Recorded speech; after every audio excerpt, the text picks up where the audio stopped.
Good evening, Wildcats. Welcome back. Welcome back indeed. I am super excited to be here tonight, and I'm super excited to be here with the Admiral as we conclude Hearthstone-ish, right? Yes. So tonight is the last nightly match because the players who advance after tonight have earned their spot in the the Hearthstone Collegiate Masters Tournament. So ACU coming in the top 16 of the spring qualifier tournament, and tonight ready to test their mettle against the best of the best in the collegiate scene, of which ACU is included. Yes, of course. We're so excited to have reached top 16 this semester. It's really amazing. It's amazing. It's farther than any of the previous seasons at ACU have made it. It's definitely a first for us, and let me tell you, this team absolutely deserves it. 100%. They have worked hard over the course of the last 4 years.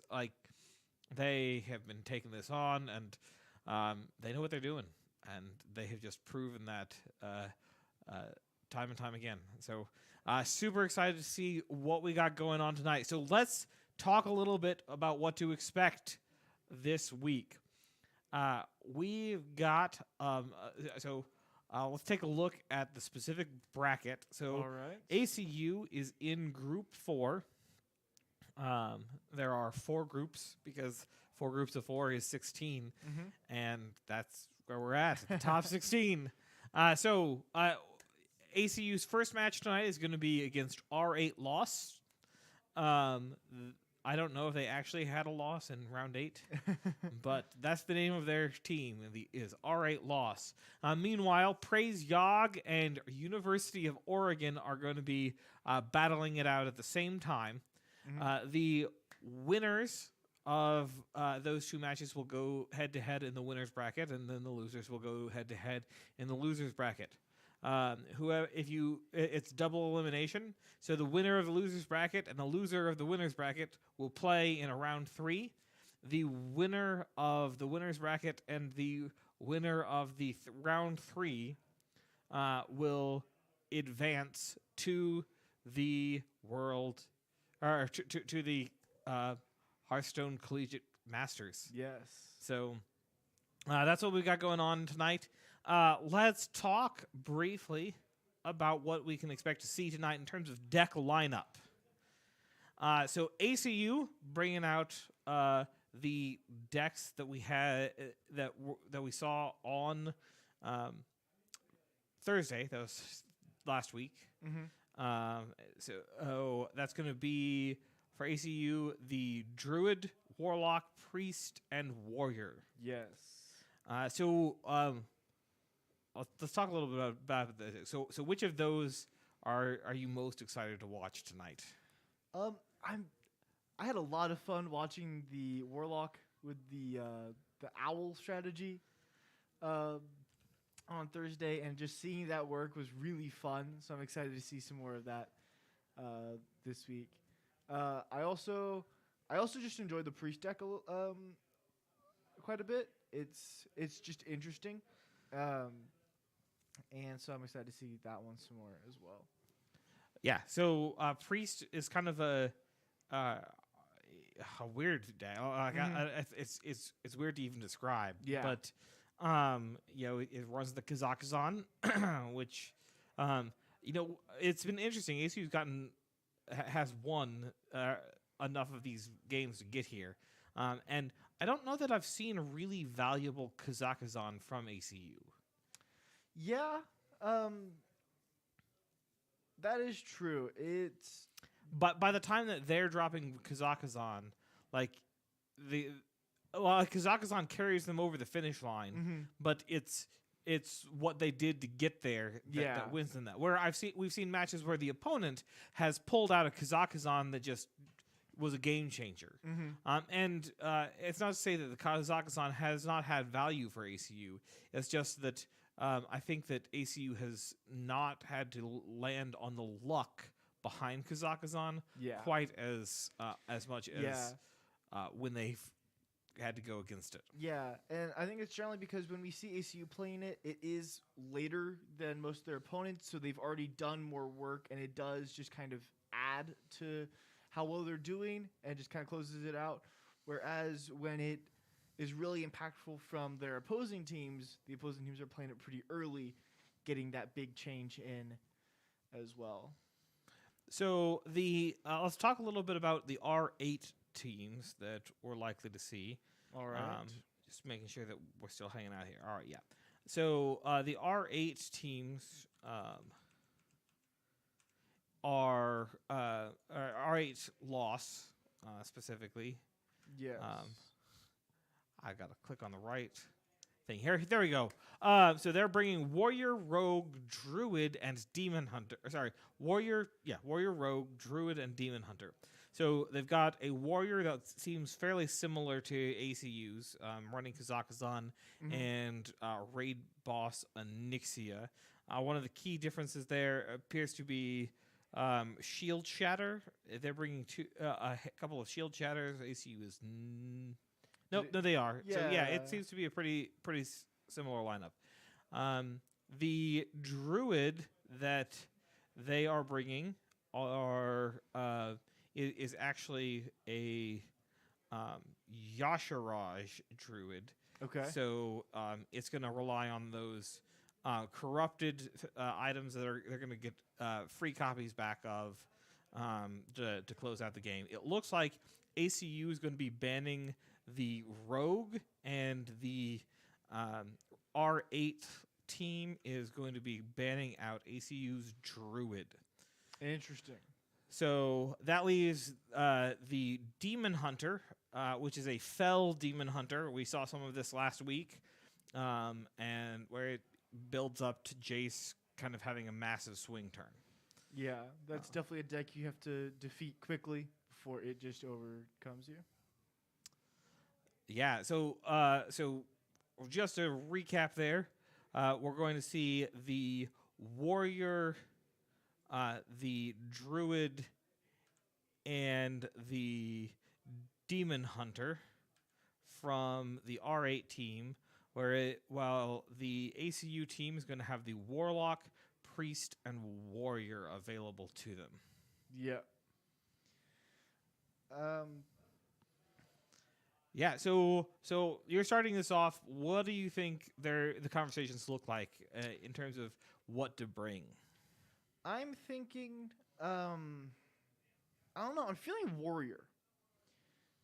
So that's been the traditional. So for the last couple weeks, Yeet has been looking forward to Warrior all season, and so having the opportunity to actually dive in and use that Warrior, I think we've seen some value in that.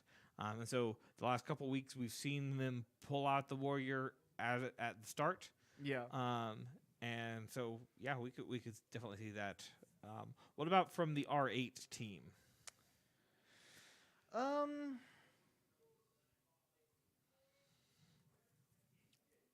Maybe Druid? So yeah, I think that's a decent starter deck. It's always interesting trying to determine what you're going to start with. All right, where you have to weigh what decks you think they're going to start with. And, and you have to look at lineup. So ACU is bringing a lot more controlling decks, and so if you can start out and get a good win with something that doesn't pair well against that, then that'd be great. All right, looks like we're diving in here, and it looks like our predictions so far are correct. I predict ACU is going to win this match, so hopefully our predictions continue to be right. All right, so diving in here, we have the Control Warrior versus Wildheart Guff, which is the hero that lets you go up to 20 mana. which so theoretically you get to a point where you can drop Raid Boss Onyxia and Yashiraj the Defiler on the same turn. I don't know why you do that, because you have a whole bunch of whelps that are going to take up the space that Yashiraj, but you could do that. You could play two giant things at the same time. Yeah, definitely. So for the ACU team here, they're going to be looking for just building up armor, maintaining control of the board,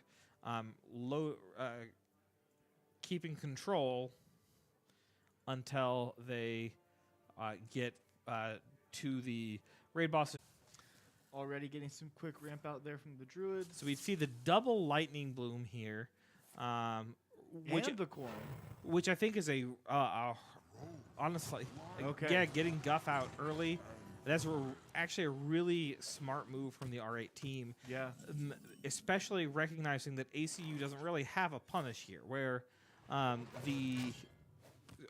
by ramping out Guff now, their next turn they have no mana available to them because it's all been locked out from the overload. But they recognize that there's going to be no punish for that from the ACU team because Control Warrior doesn't really have. Right.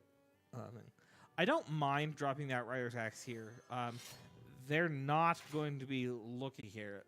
In terms of minions being run by the R8 team, they've got a Wing Commander, two spammy Arcanists. Okay, so all of their things are later on. So they do have a handful of minions, but it's basically spells from 4 cost down and minions from 4 cost up. Now, that includes Cenarian Ward, which is a spell at 8, but is really summoning a minion. Yeah, it's really just a minion card in disguise. Yep. But yeah, so I think they have some powerful stuff, some powerful minions later on in the deck, but when you have all that... Go ahead, get an athletic study here. Maybe you'll get something really kind of cool. I don't know here. Yeah. I mean, Blade Master, I would normally say Blade Master, but this druid is not running any significant token generation. Right. It's not running an Arbor Up. It's not running a Glowfly Swarm. It's really, this druid deck is really about ramping up to Strongman and taking advantage of the Yashiraj resummon thereof. Yeah. Strongman, the Cenarian Wards, the raid boss, an 8/8 raid boss Onyxia once those other things are cleared off. So I guess that is a reason for, might have been a reason for Samuro is the raid boss Onyxia, right? It gives you an easy clear of the whelps. It does. But I feel like they already have enough kind of board clearing ability. That's true. In the deck that they won't be able to use otherwise, and so they'll probably have some ready. Yeah, and so the Troll Centurion here allows for a minion that can take out the Onyxia after they clear things off, and even deal some damage while they're at it. Yeah.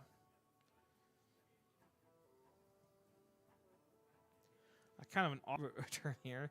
There's a 3/4 on board, and they've only got 3 to attack. Yeah. But it doesn't seem like it's relevant enough. They could drop so maybe go ahead and drop the Onyxian Drake here. Yeah, that's what I was thinking. And then just go face, probably. I think I like that play. You know, we regularly talk about playing on curve. Maybe you don't care about this 3/4.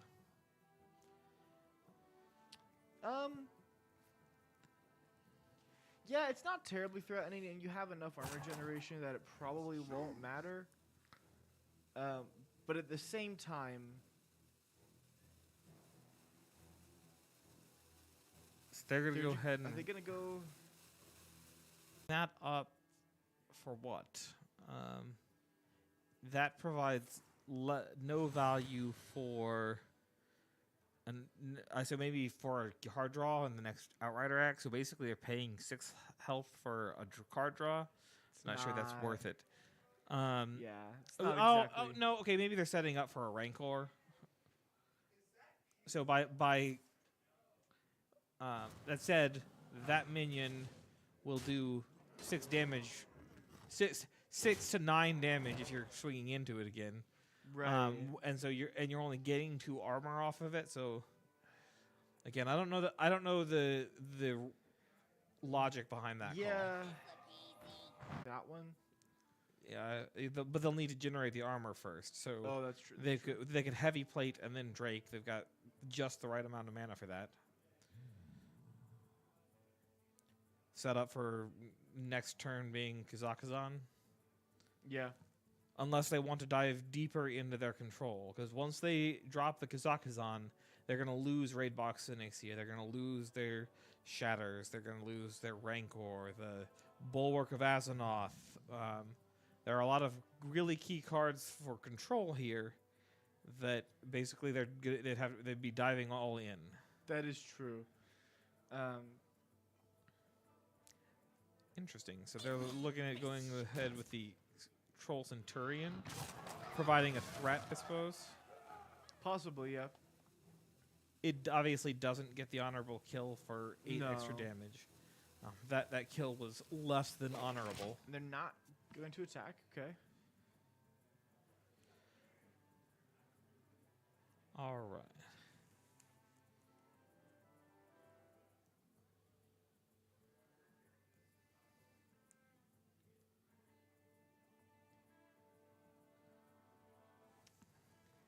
Yeah, I still don't know about that play a turn ago. I still feel like. Okay, here comes Onyxia.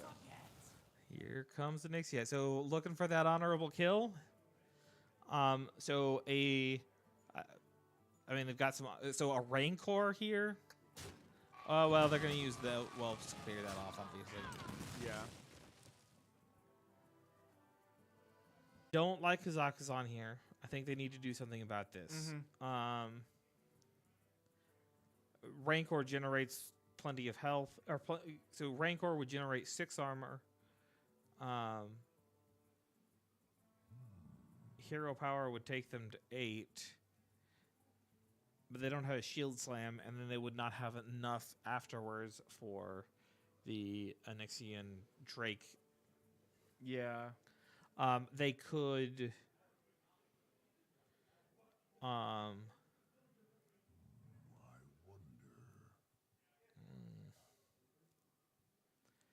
They could Rancor and then Blade Storm.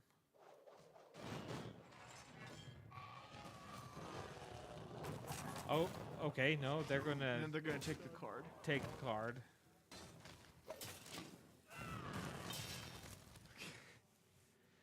Okay. I think they're trying to draw out so that they feel better about dropping the Kazakhstan.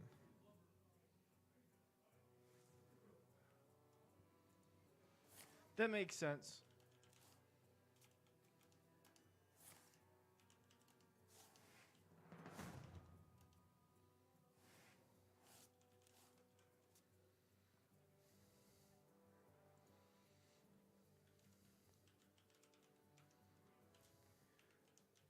See what R8 Lost does here. They're kind of fishing for some cards earlier. They got a Mutinous. It eats the Kazakhstan. Oh no! That is is huge. Oh no. And they should have been able to expect such a thing. It was a 50-50 shot between the Kazakhstan or the Drake. Oh yeah. Oh no. Okay.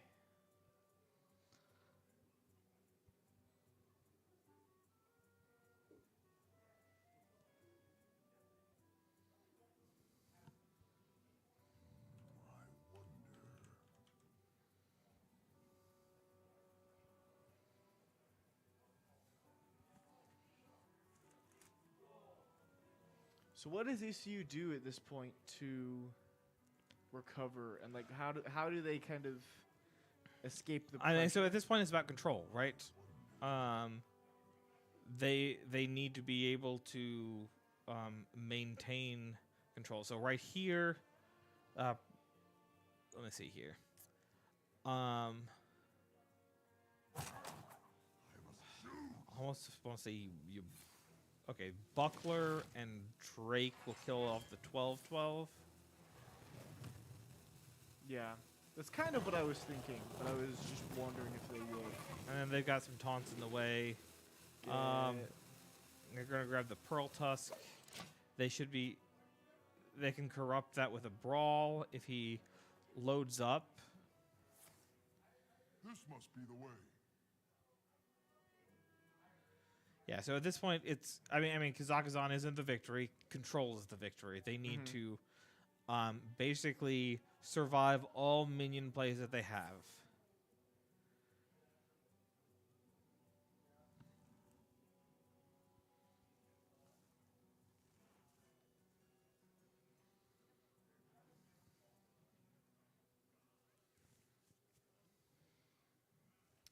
All right, how many corrupted cards do we think Alright Lost has played so far? So hasn't been many. They've played a strongman, but that strongman was generated, so they have two more strongmen. Okay, they're getting out the double scenario ward here. Okay, that could have been worse. Got the bulwark.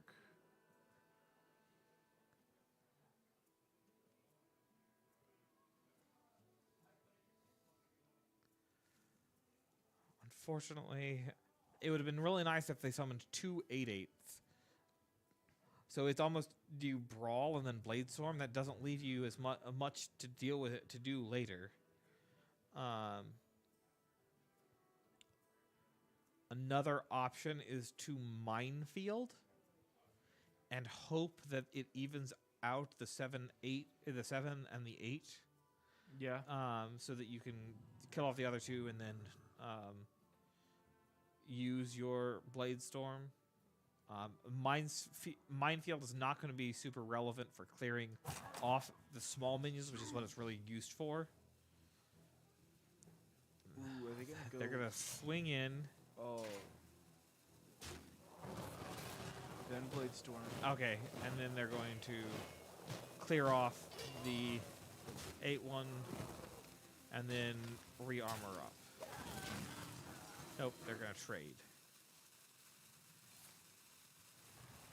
Now these provokes are actually a really clever inclusion. They are there to pair with Raid Boss and Nixia. So there's not much more controlling than making everybody attack an 8/8 that is immune.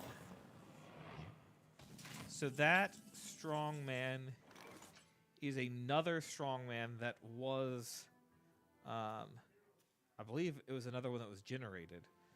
So they still actually have two more in their deck. They got them through a Discover a card. Trade in the...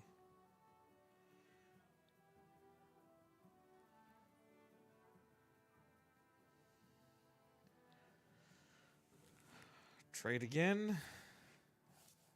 What are we looking for?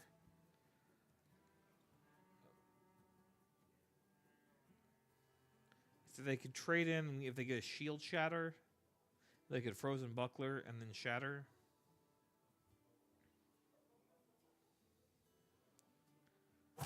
Yep. Another option is to go ahead and Bulwark.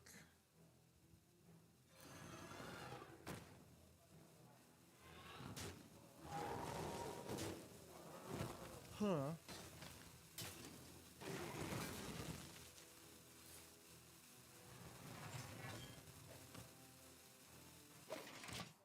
Okay. Running out of control options here. They're going to take 5, obviously. Yeah.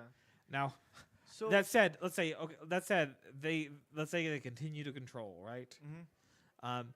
The R8 team is at 64 armor. Or Yeah, sorry, 64 health. that is true. So would it have been a better option there instead of doing armor up to play the frozen buckler And then shield slam? I kind of wonder that myself. They may be trying to look for a wide play here of some sort, but the R8 team is doing a good job of keeping it small, where they don't need to have significant threat.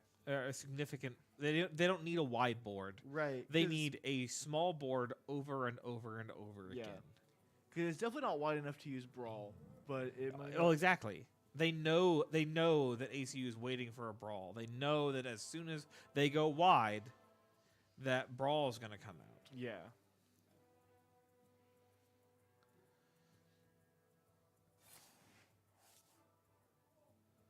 All right, they're probably going to draw some cards here, but every time they draw, keep in mind that also the R8 team has been drawing just as much. But they're significantly farther ahead on fatigue. They can just last it out if it comes to it. Oh, I don't.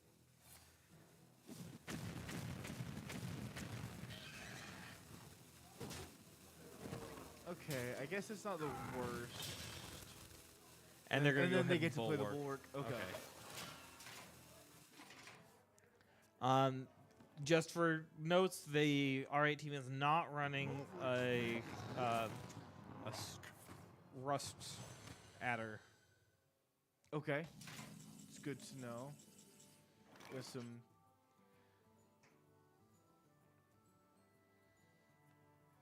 Okay, that shouldn't be too big of a deal. No, it should not. Now that Onyxia is just waiting in the deck. Mm-hmm.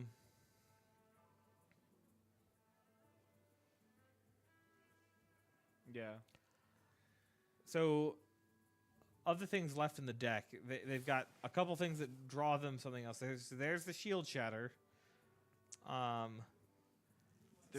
they've got a Provoke, a Heavy Plate, Rokara, and Raid Boss Onyxia left in the deck. Okay. It's unfortunate the Rokara hasn't come out yet. That could have been useful on some of the previous Indeed. minions.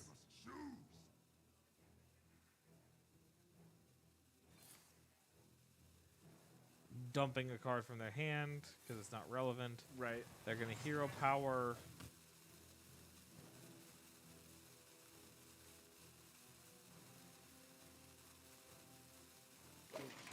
And take a durability loss from the 2/5. Which is not what you want, but okay, what's going to happen here? They get 217? No. I forgot what that said already. What was it again? Sorry, what are you asking? The card that R8 just played. So they're discovering. It says discover a card with cost equal to your remaining mana crystals. So they have 17 mana crystals. So it'll give remaining. them 10 cost. I'm sorry. That road's burning again.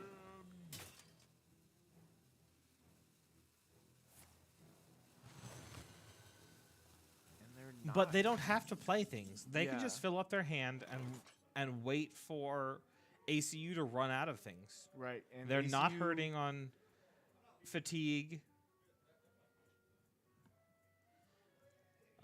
I don't know that I can see a win path for ACU here. Mm-hmm. I mean, if this were back in the day and it was a dead man's hand, I mean, that would be options because they could go forever. But they aren't. They can't go forever. And once they start taking that fatigue, that's going to build really quick. Yeah. Especially since those first couple fatigues will start burning through the bulwark. And you don't really want to have to... That's true. That's very true. Okay, they have the Anexia now. They do. Can't play it But, this turn. but what do they get with it, right? So let's say they play Anixia. So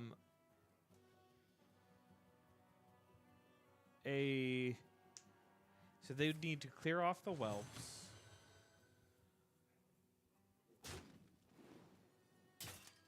And then swing in. They've got some options, some things that are almost certainly in their hand. They've got Cenarian Ward. They've got another Solar Eclipse, so they can Solar Cenarian, get some big things out. No, they've already played both Solar Eclipse, I think. Unless no. they discovered another So one of them would have been discovered. Okay. From nature studies or resizing pouch. They've got lots of ways to discover. That's true. But they should have one solar eclipse left, 2 lunar eclipses, 2 moon touched amulets, an overgrowth, which will be not relevant. 2 strong men still. Umbral Owl, Cenarian Ward, and Yashiraj. Meanwhile, ACU is sitting with a Heavy Plate and Rokara the Valorous in their deck. Waiting for someone to... Okay. We're waiting for a player to reconnect. I think that may be us. That may be us, yeah. The camera froze as well.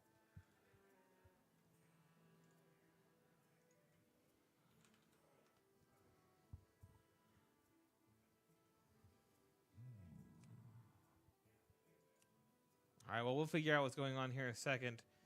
All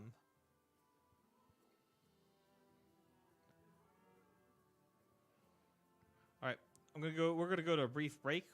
All right. Figure it out. I know it's tense, but we're gonna go to a brief break and figure out what's happening. Oh.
Okay, we are loading back in.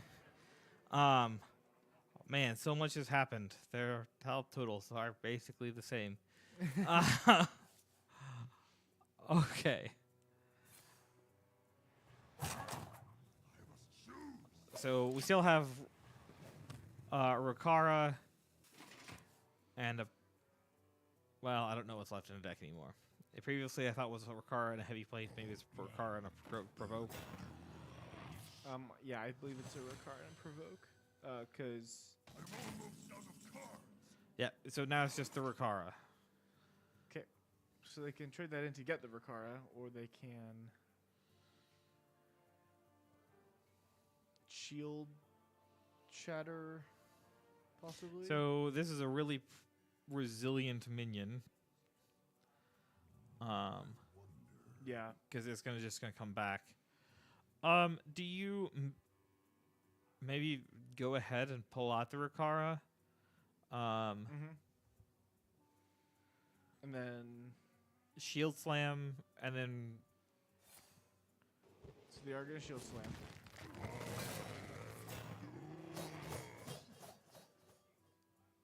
okay, they're gonna shatter so that they can Rancor and get more armor. Because they're recognizing how long this game is going to go. One card left. They're both going to go out at the same time. Mm-hmm. Okay. So I don't think they can win a fatigue game. Maybe they've done the math and think they can.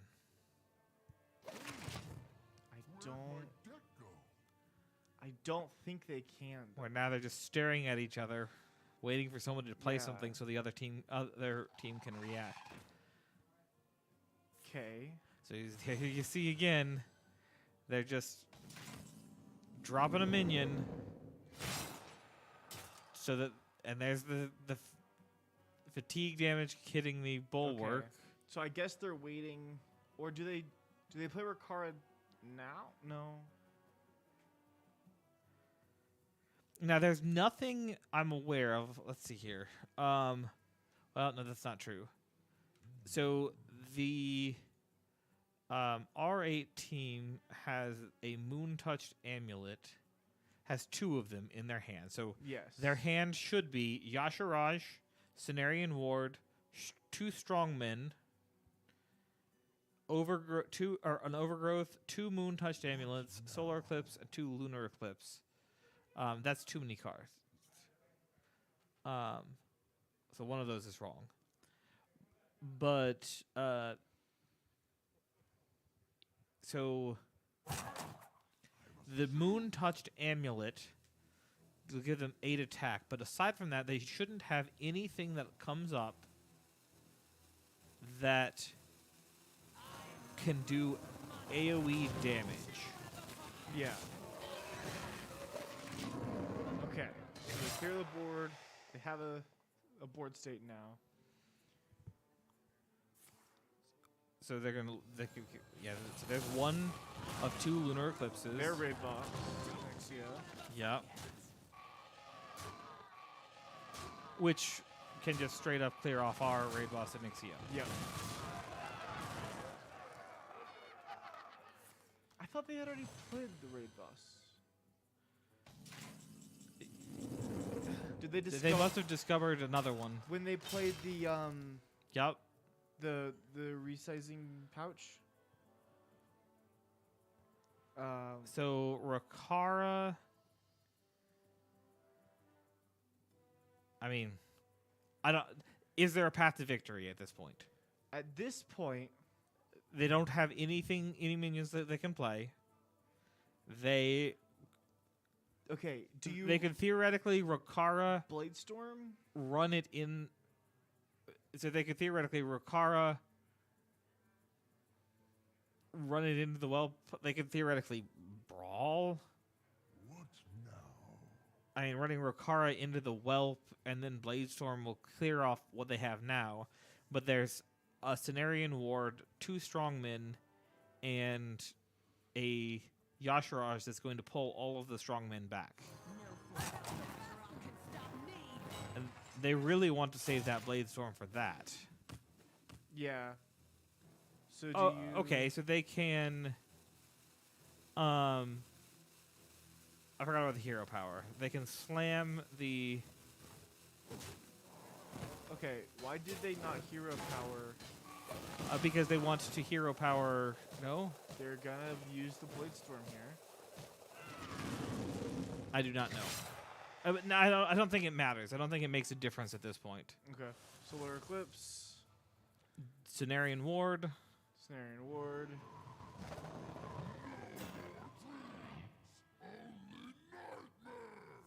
Okay. Gonna do Okay. Moon Touched. probably a second Moon Touched. Nope. So they've got Yasharaj remaining.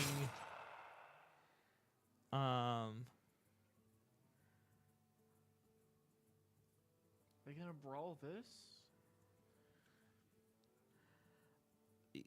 Yeah. So that if they get the 50-50 with the 9-7, they can run into the 9-7 and then hero power it Yeah. to gain some more armor. But again, so now they have no ability to do any damage. Twisted. At this point, all they can do is not die. So at this first, point, and I don't think they can. yeah, I don't think there's any. Impossible. Yeah. There we go. I mean, you always play it through to the end. You never Yeah. know what's going to happen. Like, I think the big surprise there was the second raid boss Onyxia. That they weren't expecting it, and if that hadn't been there, they would have had a much better chance because they didn't have a good way to clear off the whelps. They didn't have a good way to deal with Onyxia, where she could provoke to clear things off, and they had a potential path. I still think it was an uphill battle. Yeah. So that's going to be one victory for the R8 team. That took 48 minutes. Those warrior games can last a bit. Yep. So they're going to take a win with their druid. That means they've got a warrior or a demon hunter left. So we could theoretically see a warrior mirror match here. Yep. Because we didn't want to go home tonight. No, never. If we do see a warrior mirror match, there are like two differences between the entire decks. The R8 Lost team has a Mutinous Devourer and a second Shield Shatter, while ACU has those two athletic studies that we saw earlier. That's the only difference between the two. And obviously the Mutinous Devourer taking the Kazakhstan was Yeah. unfortunate, but that wasn't. So they are no, they're not running Mutinous in their Demon Hunter deck, but it's Mutinous is a great tech card. It's there's a lot of games that rely heavily on a single minion of some sort. You think any kind of quest deck, any Right. kind of so Kazakhstan or Raid Boss Onyxia, Yeah. Yasharaj, any of those, if they become a tasty morsel. Yeah, I think it's a really good card to put in your decks right now, especially with the recent release of Onyxia and Kazakhstan, which are in so many decks right now. Like for instance, if you look at ACU's decks, 3 of the 4 have both Kazakhstan and Raid Box. Can't talk. Raid Boss Onyxia. That's correct. So I do think it was really smart of them to have that Mutinous Devourer there. So, okay, so let's say you're ACU. You're going against, you're taking on either the Demon Hunter or the Warrior. Yes. You got to get a win with all your decks. What do you take now? Do you keep the Warrior so that you have a 50-50 shot on the mirror match, basically? I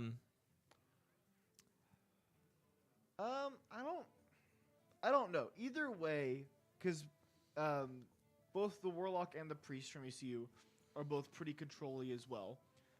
And so even if they switch and R8 goes Warrior, it'll still be both control. And then the other option from R8 is, of course, the Fell Demon Hunter, which is, I think, a hard matchup for ACU anyway, because, well, I don't know. Yeah. I would probably, if it was me, I would probably go Warlock here. Well, yeah. So if I'm switching decks, I think I'm switching to the Warlock. But because you have to take a win with each of them anyway, they might just stay on Warrior, as they have before. It is just kind of whether or not you want to have that mirror match, Yep. or if you want to try and avoid that. I'm not sure what's going on. There's some sort of conversation happening. Okay.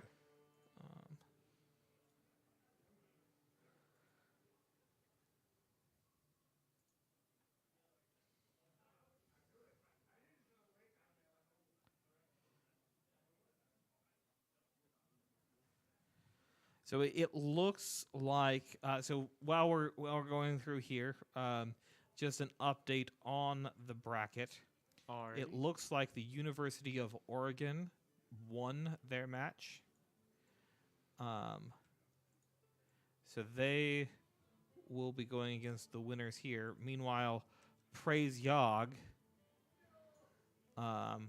has found themselves in the losers bracket.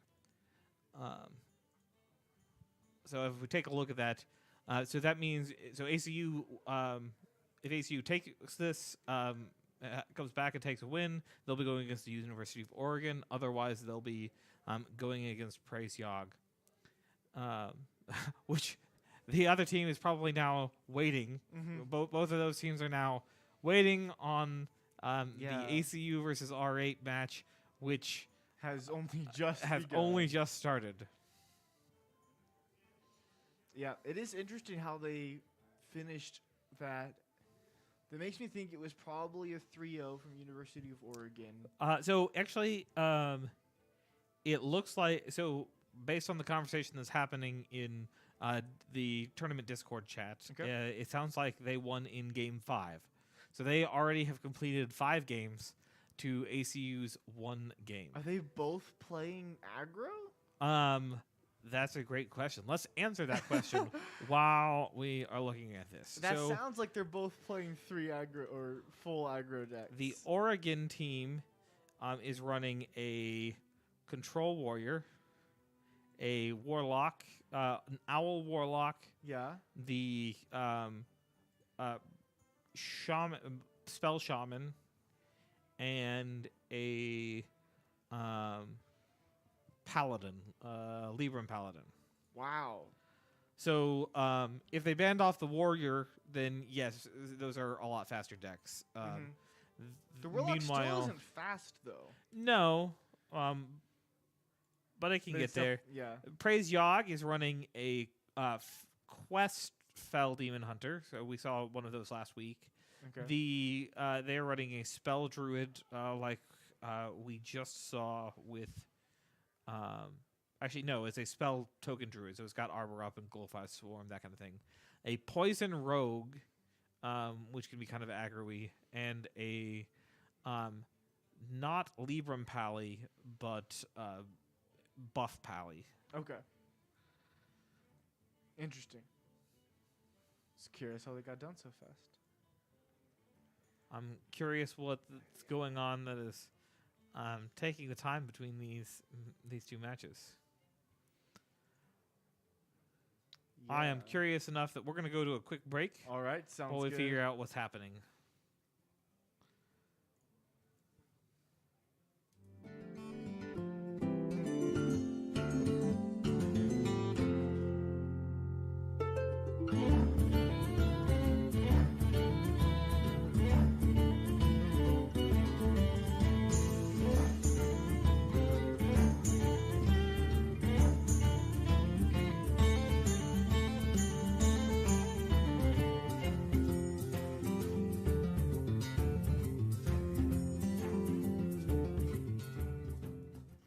Okay, turns out that we just had some issues and some technical issues, and so it looked like they were not going, but they actually were playing. So that's good that they are going. So what we've got going on here is we've got ACU's Owl Warlock versus the Fell Demon Hunter here. seeing an owl come out on. In fact, this is actually a really great setup going on. ACU is in a good position, if I'm reading this correctly. They've. Okay. Oh, they Well, were until the glide. There goes that great position. They do have Rome back, but unfortunately. Unfortunately, they lost the. They're not lost. Their phylactery went rolling back into the deck. Yeah, that really is a strong card against Warlock in general, just because they're spending life to get cards, and then when you can put all those cards back in the deck, that's just like, that's a good amount of life that's just gone there. Yes, yeah. Glide is notoriously good against any kind of Warlock that's been tapping or that has any kind of hand-based mechanics.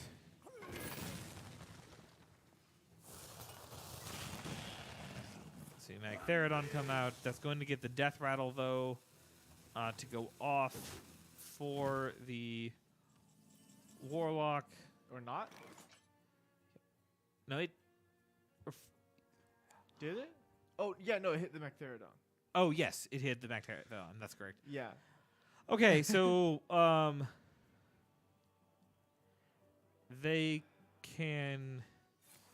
They're gonna go ahead and backfire without the rod. They're looking for a good option here. A Moarg plus a touch will clear off the Magtheridon Yeah. and give some healing here. They obviously cannot leave the Magtheridon in play. I think they're trying to see if there's any way they can get a Mortal Coil in, but I don't think that they can. No. Or a tap. I don't think they can get that either. If they want to get the tap, they would have to play both touches instead of the Morog. Correct. And I think they want you to do the Moarg.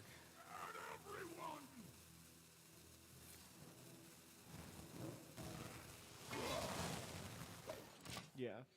Really, the only benefit to playing both touches was healing 6 instead of 3, but at this point, I don't think that that's really concerned. All right, so we see quest completion and quest Kurtrus coming out here. That's going to make all of their cards cost less. So basically, we can assume that they can play anything and everything they draw.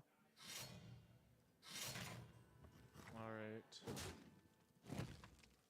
They do end up leaving the Kurtrus out. So that Drain Soul is going to be nice. Yep. That'll deal 6, and then you can Mortal Coil. Yeah, so you can do that Mortal Coil or Touch. Or Touch. I think you want the coils because you're trying to get the draw. Yeah. And then you can tap further if you need. So they're looking at maybe going ahead and putting the rod out. Okay. I don't hate that. So they can Rod, Soul, Mortal Coil, and then potentially even do something else after that. Yeah. Depending on what's drawn. If I'm correct, R8 already used their Rough Draw Viper on the last Rod that ACU played. No, No? the last Rod was consumed when they are at the glide. You're correct.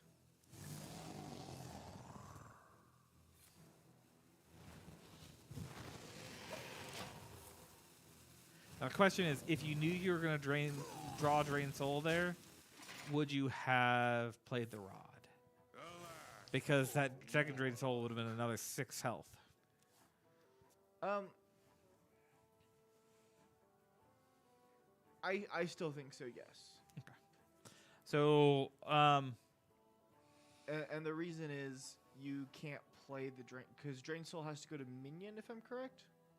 correct, but they would it's a 7/7. They could Drain Soul for 6, Drain Soul for 6. But they drew the Drain Soul from the tap. Yes. Okay, I was thinking they got the Drain Soul from the Mortal Coil? coil. No, Yeah. I believe it's from the tap. If it was from the tap, then yeah, I don't know about that then. They basically played their own Drain Soul there. Yeah. But theirs was technically significantly more expensive. Now back up to 30. Okay, I think you Dreadlich here, right? You don't care about a 1/3 that that only has one effect.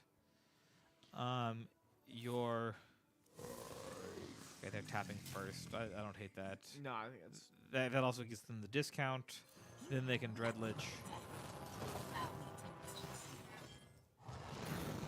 And then they can theoretically actually Hero Power again for another draw.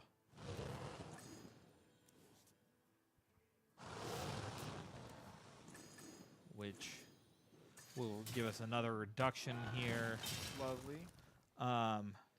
Play quite a They've few got 9 things in their here. hand. They can tap that out one more time. A phylactery is what they're looking for. I mean,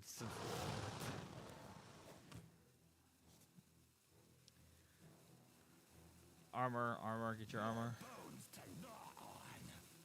Yeah, play the Knoll first. The other Knoll, why not?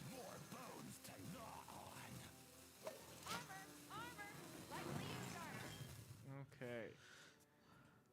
So Got a decent threat on the board here. Fellscream Blast, I would expect, coupled with they've got another Talented Arcanist available. I think it's hard to know what was played early. Mm-hmm.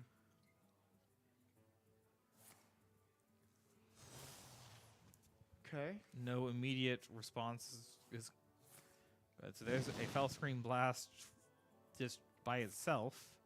So that's good, which will get Okay. them low. That was well Then played. If they have another one, no. Good. And they just passed. Well, Jace could still come out. There's Jace. Okay, I think that may be game. Because they're going to get double Fury there.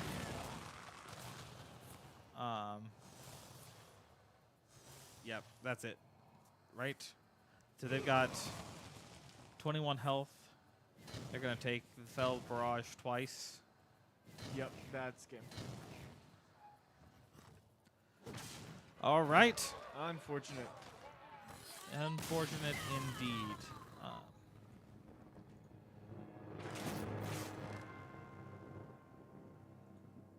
All right. So taking a win with the Demon Hunter, that leaves Just the warrior. just the Warrior remaining. Yeah.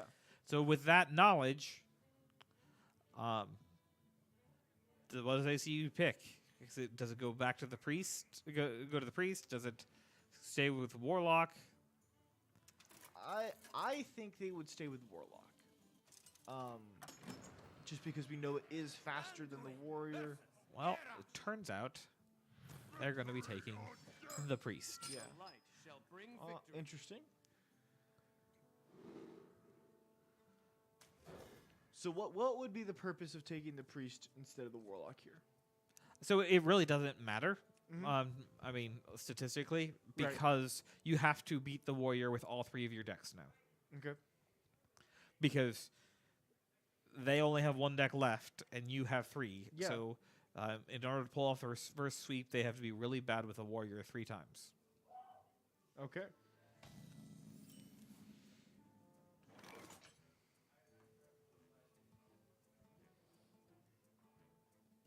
I'm wondering if they're thinking that like. Ooh, okay. Do you Whoa. take a Devil's Kazakhstan?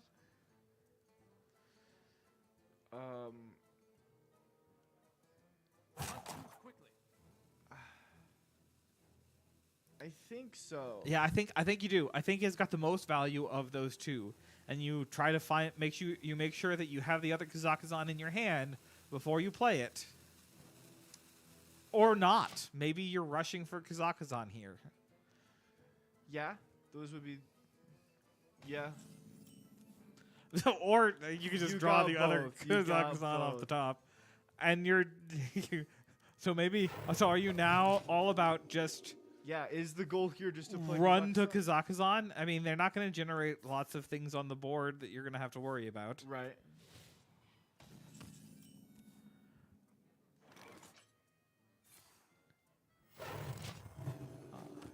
draw things out. You don't have minions that you're playing. This is going to be an interesting game. Quite so.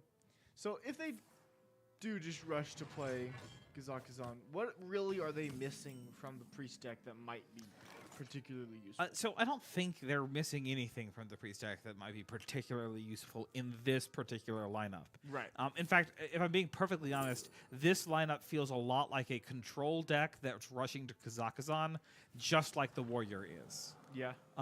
They just now happen to actually have... They have two that are both a little bit cheaper. Oh. And theoretically, because so there's also the raid boss Onyxia. Yeah. But they could dump it. They could. We'll find out in one turn. And there's the second. Oh my gosh! What the heck is happening here? I mean, it's just asking. They're asking. Yeah. So next turn, you play Kazakhstan. You fill up your deck and you start playing those things. Yeah, and then you play Kazakhstan later when you need more cards. And then you play raid boss Onyxia. Clean this up. You play raid boss Onyxia. They have to clean that up. Oh my goodness. So Kazakhstan can screw them over, but it would have to do so twice. Yes. That's insane. And it's a control deck they're going against, so they're not worried. So right now they've got 3 mana left. They're not. There's nothing really interesting to play for 3 mana. And it's not like R8's preparing right now and making sure they have stuff to deal with whatever Kazakhstan pulls up, because it's going to be 2 turns early.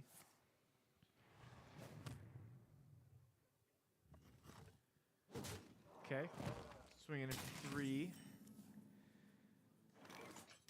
And Kazakhstan on turn 6. There you go. Okay, so let's see what we got here. We got plenty of time to go through things. Locusts, you definitely want locusts. Yeah, I'm sure they got the fireball. Wax Rager is really sticky. That's true. Puzzle box. Puzzle box to go with the locusts. Definitely. Oh, and raid boss. And raid boss. That they That's have true. 2 of.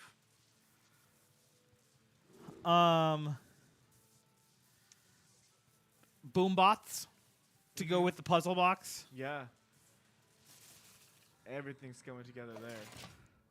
That's insane. And then they already are, have an 8/8 here that the war is going to be that needs to use resources on. Yeah, and that's going to be an easy clear. Yeah, so they're going to go ahead and do that. Probably draw the card. All right, so what do you want first? Probably. I mean, so you can't play Locust yet. Right. Because you only have 6 mana. So Boombox, I think, is what you want off the top. I think so, yeah. And there you go. Yep. Oh, okay. Boombox.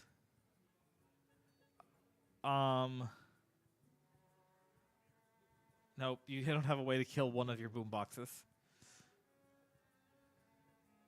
Because I was thinking you could theoretically boombox, and if you had 1 space, you could light maw and then pop all of the boombots and deal a lot of damage. Yeah, but there is no specific way to. Okay, so this because they just put a bunch of bombs in play, so it's like, yeah, you can clear this off, but that is 7 to 30. What did we calculate? 7 times to 20. No, I forgot how to do math. Yeah, 28. 7 to 28 damage. 7 to 28 damage. And they only have 26 health. I think they should brawl. They're gonna frozen here. Okay, so they're gonna take it bite size. It looks like, and they're building up some armor to survive it. Is the goal. So let's say you draw a puzzle box. Do you run these things in and then puzzle box, or do you light maw Nether Drake and pop all of the bots? Save your puzzle box for some locusts or for... Oh, no, he's going to kill them off himself. 1, 2, 1, 3, 1. Well, those were disappointing boom bots. Those were rather disappointing. I think yeah. we should draw another one. Okay, there's locusts. Okay.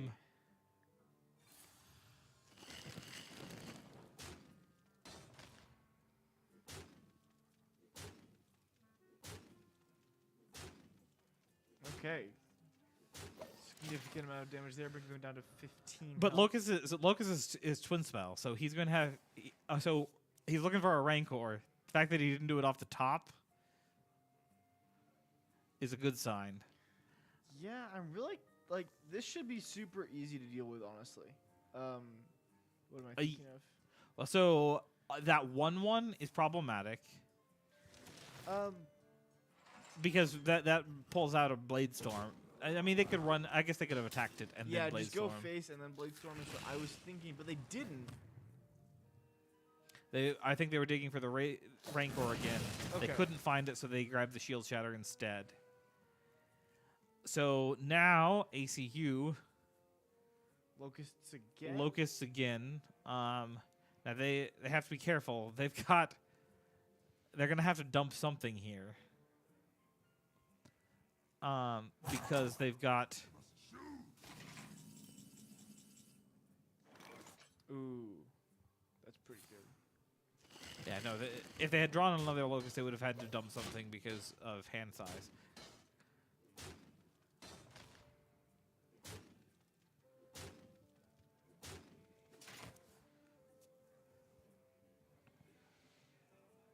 So okay, what makes them not win in this position next turn? So Rancor gets things up, but so let's say so if they pull a puzzle box or boom or Rager, that's problematic. Well, it's not problematic because once again, once they play through all of these, they've got another Kazakhstan and they've got 2 Raid Boss Onyxias.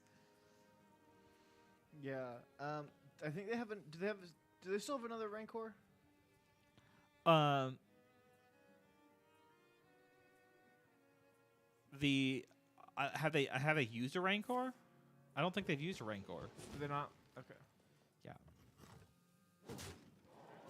Shield slam so that to make space to try to draw the Rancor.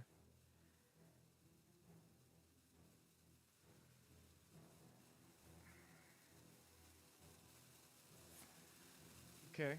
Alright, Blade Storm to clear off the Locusts. Bulwark of Asenath. Open to save them.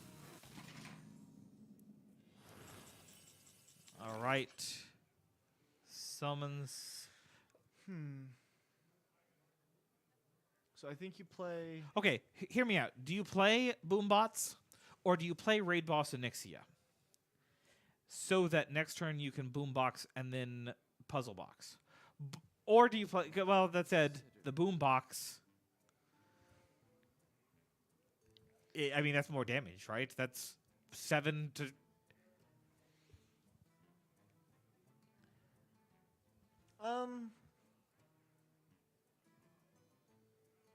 But they've got the... They've effectively got 5 of those blocked with the Bulwark.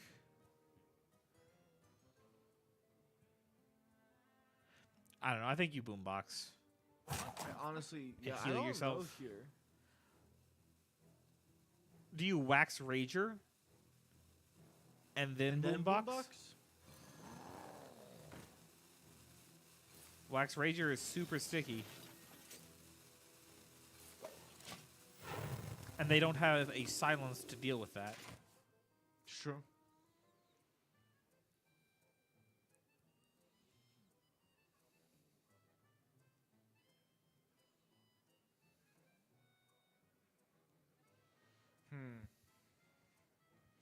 Yeah, obviously they do have the Bulwark here, which is going to make things a little harder. They could play... So, I mean, they can clear off these things somehow. They've got a Blade Storm. They've got a Rancor theoretically somewhere. They've got another shield shatter.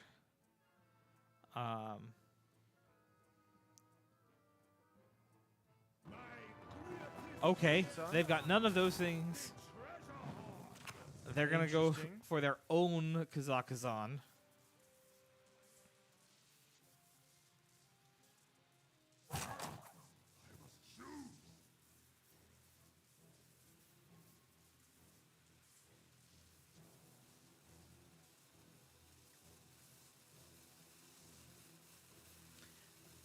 Let's see here. Do they maybe have a provoke that they can drop on this Kazakhstan that would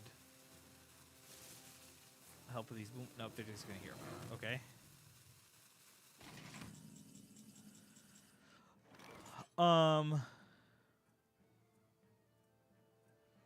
Okay. Yes, run them in first. Then run the last one into Kazakhstan. So And so now you run the last one into Kazakhstan and run the 5-1 into Kazakhstan. Or just clear that. So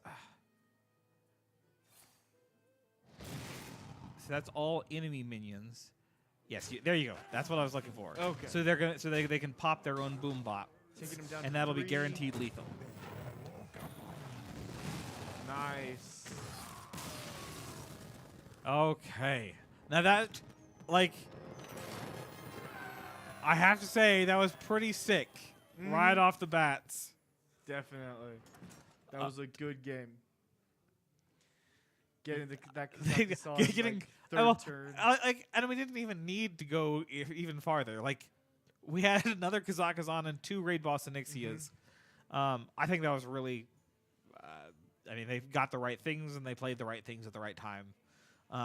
They got to but they have to do that 2 more times. So, ACU taking the win with their priest there. Yes. So they are either going to go for the Warlock or the Warrior. So I almost Matchup. think you'd go ahead and go with the Warlock, and then round 3 comes to Warlock Mirror. Warlock Mirror. Yeah, no, that's And what I'm that's expecting. exactly what they're gonna do. All right. Let's take a look. Gifts are not your weapons, War Chief. All right. Right, So they have a they've rod. got- And they've got the owl in hand. I think you keep it. Do you keep it? I mean, it's your win condition, right? Yes. I mean, you do have a lot of chances to. I guess you do have lots of chances to draw draw it. it back again. If you do keep it, I don't know. This is a really interesting hand because all of this is really good stuff. So they think you keep it.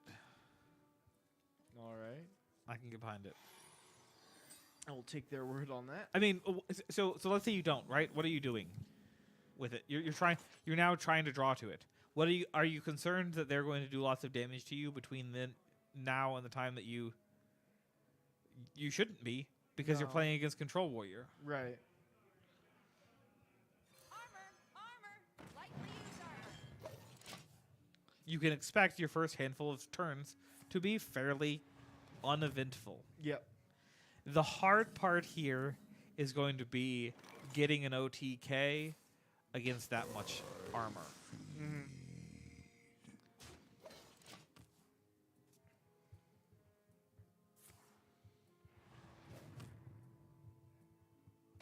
They're really gonna have to try and make sure that they keep it as far, like the enemy's health pool as low as they can throughout the match. That way, Which is not going to be easy because, no, I mean, these little chip things aren't doing much, but they're going to quickly clear these off. Right. And they don't get to keep things on the board. Like, that's the entire purpose. yeah, Okay, they have 3 of the 4 elements needed in hand. Gonna go ahead and get the Mithril Rod in play so that they can start reducing the cost of those items. The last thing needed is a traded Wicked Shipment or 2. And by 2, I mean these might need to be traded twice.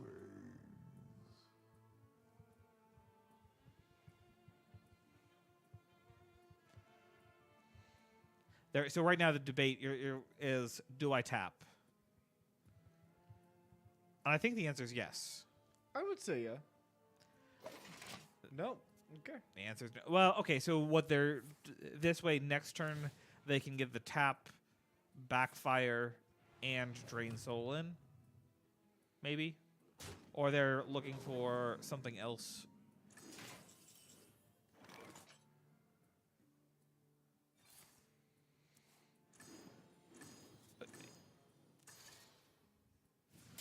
Yeah, so now they can drain soul and touch to clear off the 4/5. Mm-hmm. The other option here is to Moarg and drain soul. Oh no, they do not have enough mana for that.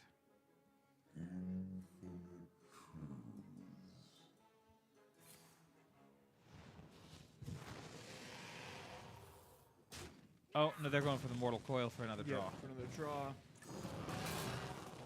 And then I'm assuming they tap here?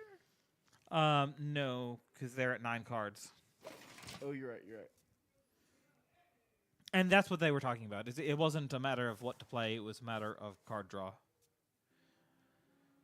Now, next turn we hit turn 7, at which point they can Mutinous. Mutinous could wreak all kinds of havoc here if it hits Tamsin.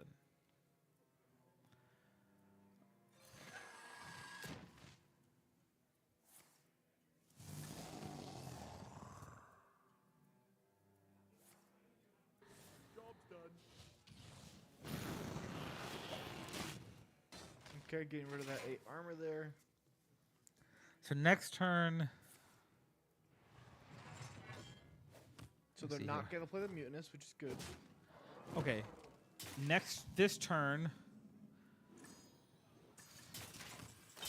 Okay. Armor Vendor, Moarg, Tamsin, Phylactery. So they have enough for that? That's 1, 2, 3, 4, 5. Yes. So that would be 4 minions, and then School Spirits to kill them all. That's 4 of them times 8 times 2. Well, if the Moar dies, does it still... So what they're...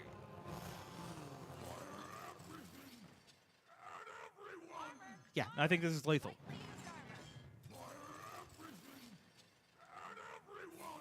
Phylactery. Owl. Phylactery. Owl. And then School Spirits should deal enough damage to all of them. And then it's going to do 8 times 4 times 2. Nice. Okay. Ooh. Man. It's coming down to the Control Warrior mirror match. This will be Is interesting what it's coming too. down to. Man. This is exciting. This is what we came for. Okay. Perfectly honest time, okay? Yes. Honestly, I think that the R8 team has an advantage in their deck. If we're talking about a mirror match here, the reality is Mutinous provides a significant potential advantage. There are very few minions that we're going to be dealing with, and as such,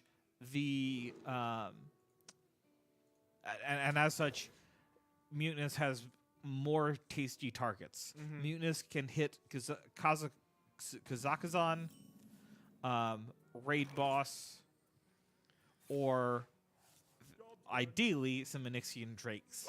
So the ACU team here is probably going to want to make sure they keep Drakes in their hand.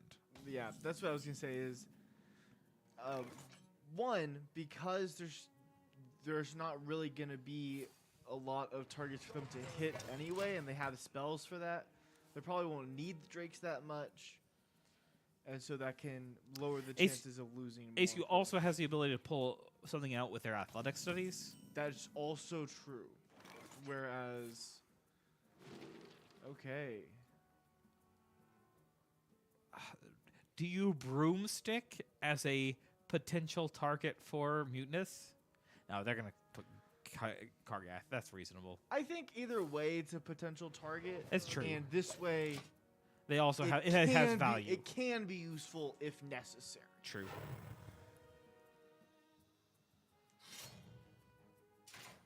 But I do think that unless there's a really good reason, you save it until Mutinous has been played, or you've already played your cards that you really care about.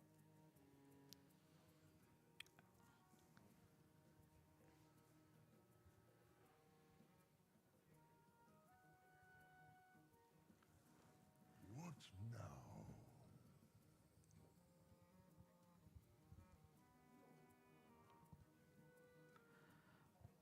I don't know. Like, trade in the.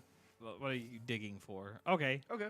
I mean, that puts Kazakhstan in your hand around turn 7. It- And if I'm the R8 team, I turn 7 drop Mutinous. Because turn 8 they're going to play Kazakhstan. Yeah, that's true. I say that. So Maybe you don't Kazakhstan on turn 8. Because if they can weather, because you're drastically reducing the number of cards in your deck. Maybe you wait to Kazakhstan until they do, or until you've weathered a handful of theirs, so that you continue to generate value. I don't know. I'm really not sure. So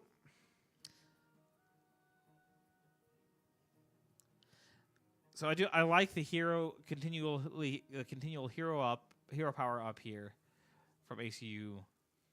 What now?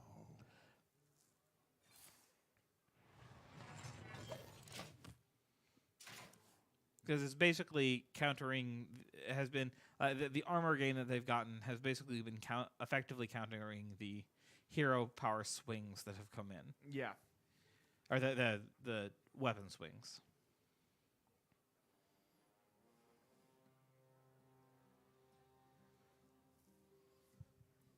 I do think you play. Sorry, I was still thinking about whether or not you played Kazakhstan on turn 8. I do think you played on turn 8 because you, with the mirror match, you're just kind of trying to outlast each other. Like, I feel like if neither player plays a Kazakhstan, you're just trying to have more armor than the other player when you die from running out of cards. Otherwise, I feel like there's no real way to win in this matchup Okay. other than probably Kazakhstan. So it is a risk though. Understand, because if you pull Kazakhstan and you get, you don't get things like locusts and boom bots. Like it isn't happy, No, that is very true. and we need it to be happy. We do need it to be What happy. now? All right, this is turn 6. Next turn we're going into turn 7. We have 3 minions in our hand. Yeah. And maybe they don't have. Yeah. Optimally, they wouldn't have Mutinous.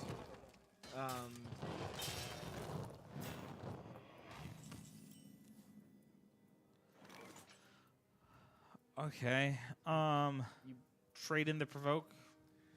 Or Probably. or are we gonna deal with this? Start with a trade on the provoke. I. Hero power. It's either you provoke or you play Rikara. That's true.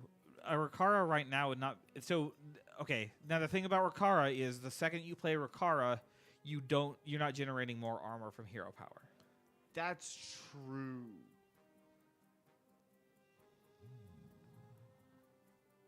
I do think you provoke then. That way you might have a chance of getting another. Another min. Well, so what's the other minion? You Um, might pull the Yeah. Okay. It's- They're gonna go ahead and Rikara. This Rikara is gonna I think telegraph. Next turn I'm Kazakuzaning because I'm pulling the trigger on the race next turn. Yeah. Yeah.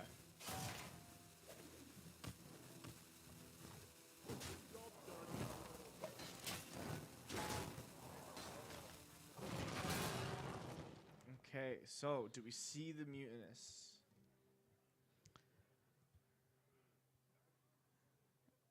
It wouldn't necessarily be a snap pick. It's going to be a conversation. Yeah. Do we make this risk? No. Nope. We see We play a Rikara as well. they're just going to swing it in. Just swinging in. All right. So I anticipate we're going to see a Kazakazan off of them as well. I think so. There we go. Okay. Let's see what we got. Embers. Anoia Horn, I think. Not Puzzle Box. Do you disagree? Challenge me. Probably not. I would probably take the horn as well. Those are all terrible. Okay. If they have a Nexia in their hand, a Holy Book wouldn't be bad. Oh, that's true, because you could get a Whelp. Maybe So now they the puzzle box. now the puzzle box for the Anoia Horn. This is their last one though, so that's the only mass minions they're gonna get. They don't have a Nixia. They just burned a Nixia. Who just burned a Nexia? ACU. I was saying if R8 Oh, okay. drops a Nexia.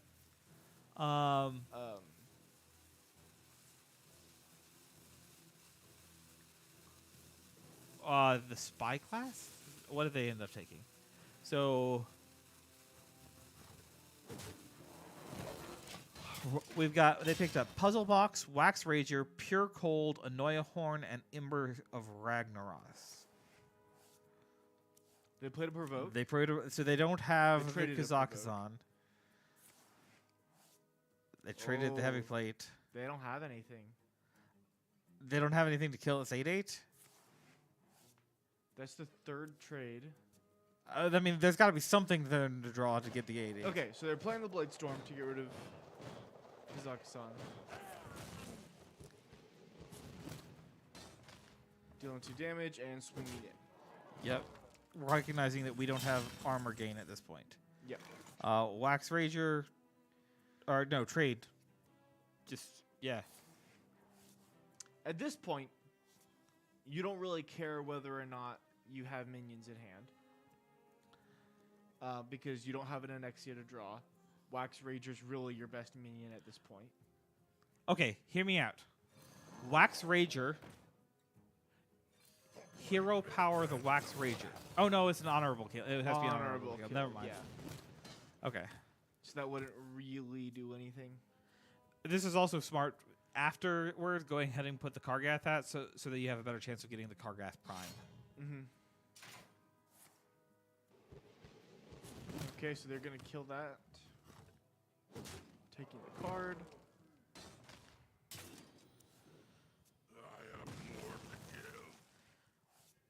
Now we need Embers. We need Embers.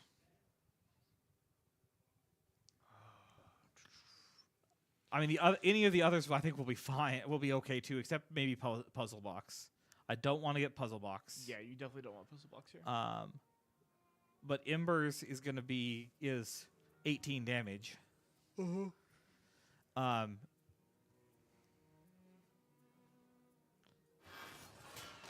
Well, maybe not. Yeah, Anoia Horn, right? I would say yeah. The only problem with Anoia Horn would be Brawl, right? I mean, there are other things that can kill things, but Yeah. Let's see. Okay, so the only problem with what's happened right now. Well, no, I think you would still play Neuhorn. And then if you. and then if they survive, you swing in and you puzzle box. Yeah, unfortunately, the puzzle box will get rid of the wax rager, but. But it's something significantly bigger. Yeah. Okay, So they're going to do something, and then they're going to clear off shield, this. Shatter. And double shield. Double shield shatter. That's both shield shatters. Okay. And then they're going to Kazakhstan. Yeah. Their own.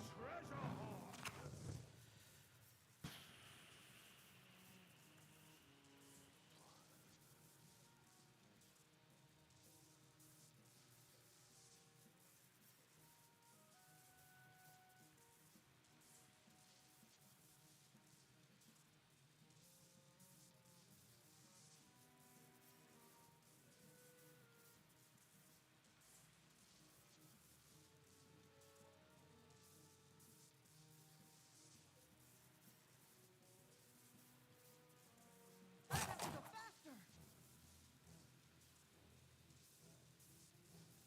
I wonder what they're picking here. So what can they theoretically get that I mean, would anything. swing it in their I mean, favor? I don't. Their own Neuhorns, their own, like, it's still anybody's game right now. Mhm.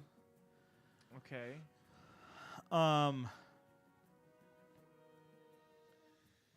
Do you pure cold the Kazakhstan?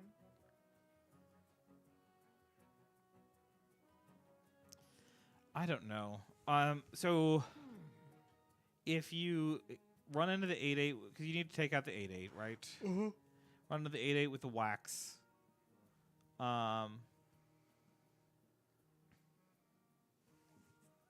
Then Hero Power Rancor, which will generate 4 armor. And then Outrider's Axe to swing in. Yeah. Okay.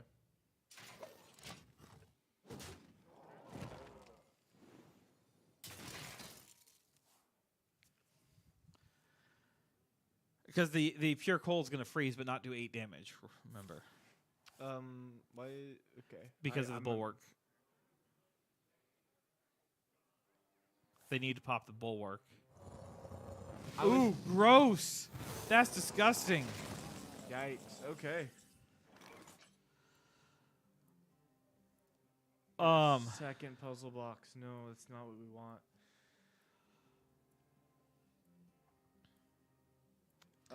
They can Onyxia Drake, Shield, Slam, and then Hero Power. Why are they popping a puzzle box? To get rid of Oh. Okay. the wax. Does the buff stay with the wax? It does. Oh, okay. Well, that's bad. They don't want that. No, they don't.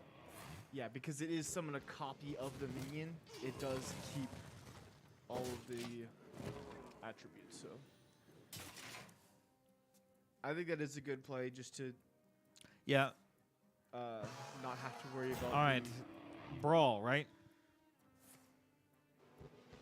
I would say yeah, brawl.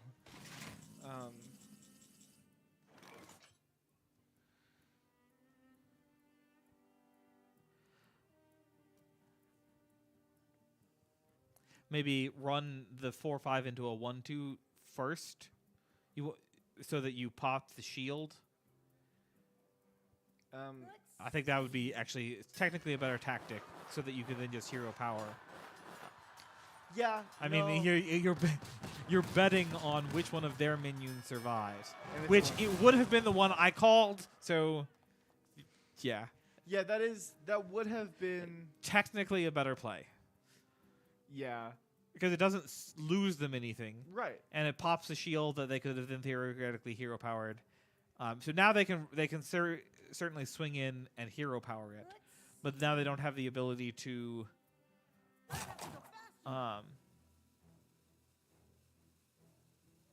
Or do you hero power? Then Actually, swing I think they hero power then swing. for the card. Yep.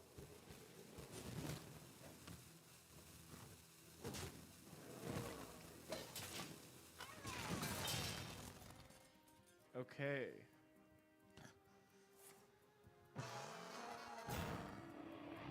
That's rough.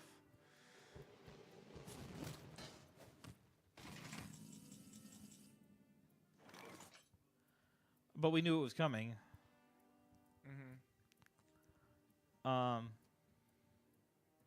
So you Kargath, pop one of them, and then run it in, so you get 10 armor. See. Yeah, things are not are looking kind of bleak at this point. You would either, or do you?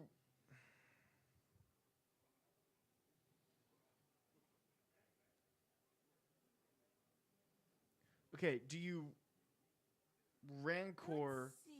then kill what? No. So you can't, if you Rancor, you can't play Kargath. Yeah. Yep. No, that was not And Rancor won't generate any armor. correct. I have to go faster. Yeah. I don't think Rancors. I think you're right. You can play Kargat.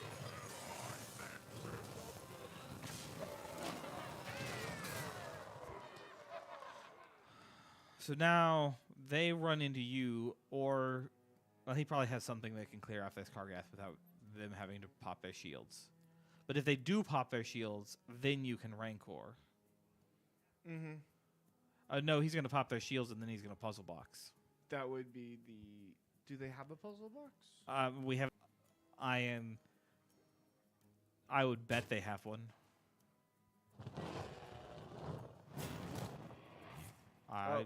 That my- works too, I guess. Yeah, that's definitely a better play. I'm not sure that there's a win condition here now. I mean, we've got our own Anoia horn, in theory, right? So I think at this point you hero power face, and then you pure cold.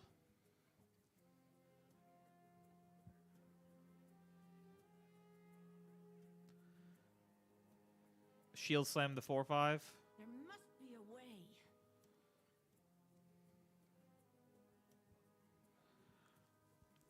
Yeah. I mean, theoretically, you could shield slam the or two of the Anoios and then Rancor. You could. I don't think you should. I agree. Okay. Yeah. Yep, they're gonna do exactly that.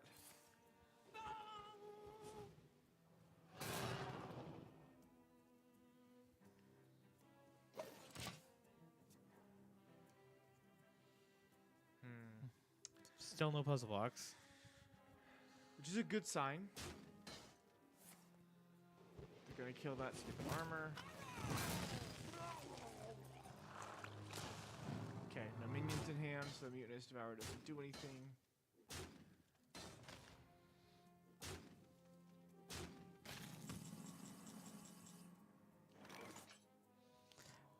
Okay, before I pull this trigger, they probably have a wand, don't they? If they haven't played box, a wand that'll silence and destroy the enemy minions. They've already played one. A wand? Yeah. No. No, I don't think they did. didn't. I'm wrong.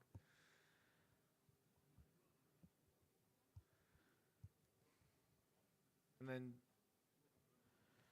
I mean, hero power the face. yeah, I guess just Hero Power Face. Either that or Hero Power one of the minions just to pop shield. If these can survive one turn, then I think we've got a much better chance. Mm-hmm. Because we do have a puzzle box here. We do. Oh, this is a very close game. But we're at the disadvantage here because... Oh, yes.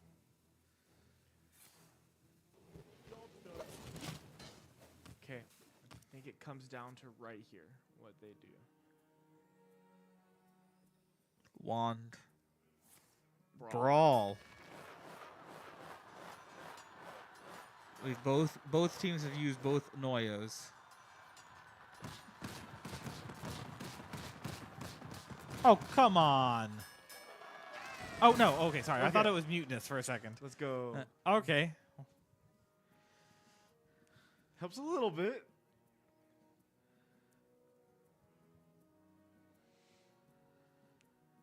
I was not Unless they expecting can the brawl. reload that somehow. Which they haven't shown any ability to. Yeah, so far. I'm trying to think of what else they played. So, okay. So they've got another pure cold available. Against the wall. I mean, at this point, you swing in and you embers. Yeah.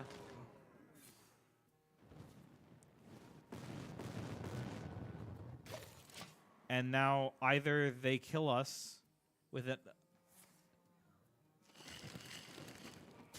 No, that's 14 plus hero power is going to Yeah. be lethal. That was so close. We were Oh one my off, goodness.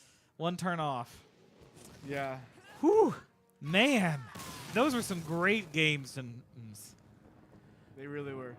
we're not done. We're not done. Yeah, so now ACU has to go against I believe Praise Yeah. Yogg. So if I take a look at the bracket here in just a second, that's going to be.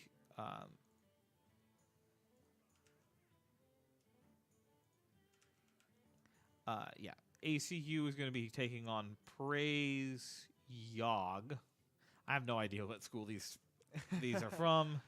Some of the names. are funny. So yeah, you got R8 Loss is going to be taking on University of Oregon. We're going to be taking on Praise Yogg, and then if we win against Praise Yogg, we will go against the loser of R8 Loss or the University of Oregon. In the meantime, Yep. we're going to go to a brief break while that next game gets started, and so we'll be right back.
All right, we are back. So first, a little bit of clarification, since things just like my image right now have been a little bit unclear.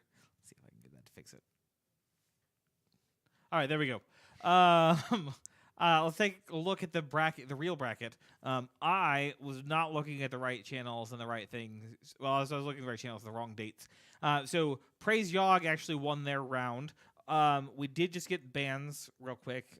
So they banned off our druid, and we banned, I think, their shaman. So Alright. you saying druid, shaman, what's going on? So ACU is going to be playing against the University of Oregon in the losers bracket. The Oregon team is bringing Warrior, Warlock, Shaman, and Paladin. We have banned their Shaman, which I think is the right choice. And that will leave them with the Warrior, Warlock, and Paladin remaining. Yeah. Let's see.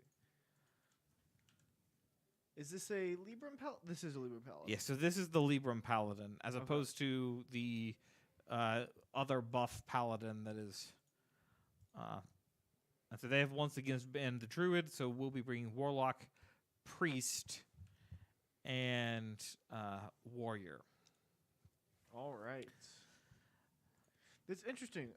Last week during Top 32, I think the Warrior was banned twice. I was expecting more of the same, but I guess more worried about the Druid today. I guess so. So let's talk about their Warrior, their deck. So you got Warrior. It's the same thing we've seen so far. Yep, it is the same one that the that R8 played. Yes, it has the it has same- the mutinous.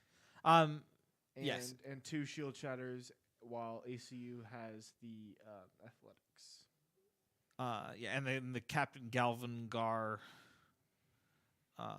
which we are also not running. Oh, is there one more that I missed? Oh yeah, Yeah. that is. Yeah.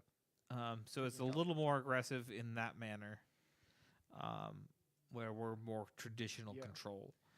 The Warlock is going to be. Oh, there's actually a couple more differences there. They also have a Battleground Battlemaster, and they're not running Kazakhstan or Raid Nex- Boss Onyxia. yeah, You're or right. Onyxia. So it's a little more of an aggressive Yeah. control deck, which I think is probably not a bad plan to bring if you're expecting control decks. An aggressive control deck is usually going to beat out a more controlling control deck.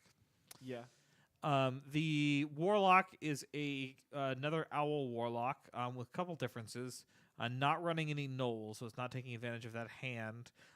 Instead, it's got a Spiced Bread Baker for some health, bringing them back up after they tap and take their own damage.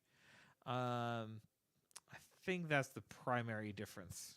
They're also running 2 of the Wicked Shipments instead of just 1. Okay. Interesting. And then their Paladin is a Libram Paladin. Nothing super crazy going on here. It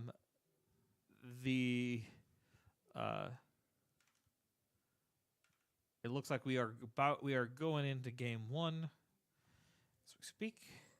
It's going to be our Alright. Priest versus their Warlock. Interesting. The light shall bring victory. Okay. Let's see. Only keeping the Draconic studies. I don't hate it. Getting 2 Devouring Plagues and Hysteria.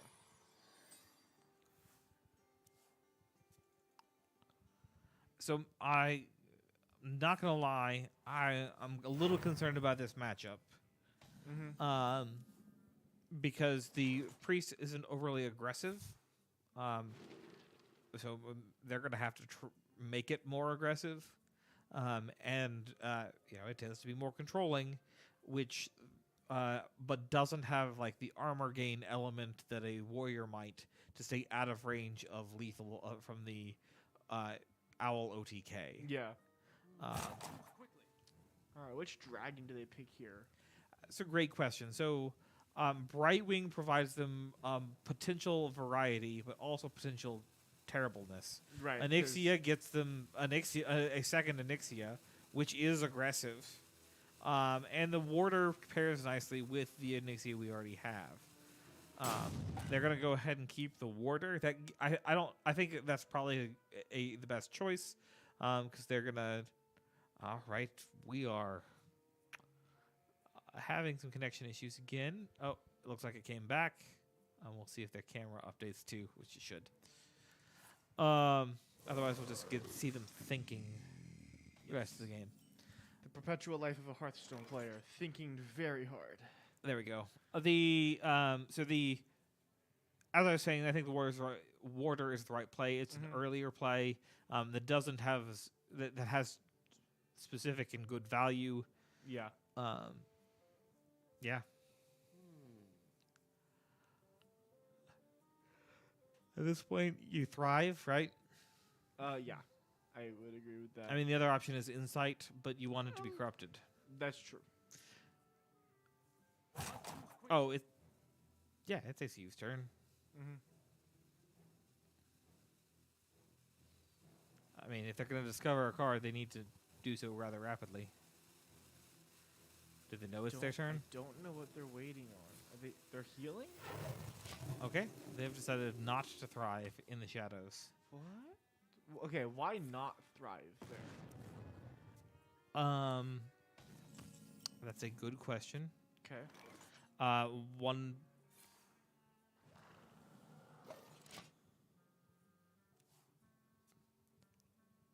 I'm still not understanding. Fresh out of the oven. I don't know what's happening. There's some sort of voodoo happening that is so. Okay, so maybe what they're trying to do is they're trying to pull out minions so that they don't. Well, no, because it's still a spell in your deck.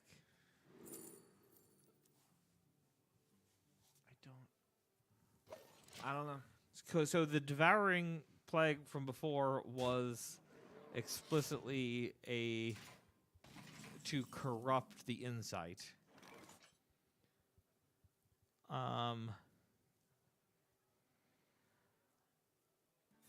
Got a palm reading.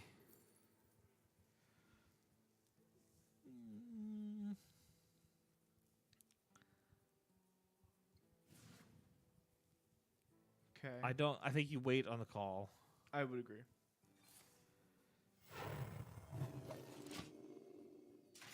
Maybe they were holding on to the thrive to get reduced cost, so they could potentially play something. I'm not sure. We'll have to ask them later. Mm-hmm. Yeah. Yeah, I am interested to see what the thought was behind that. Okay. Armor. Lightly used armor. All right. We haven't. Okay. So that does. So they've got the Kazakhstan, which I think they're going to want to pull rather rapidly. Because they do already have an Exia in their hand. Correct. So they're going to want to do that next turn. So what do they do this turn to finish things out? They clear off the baker. Mm-hmm. And then Heal themselves and Heal? call it a day.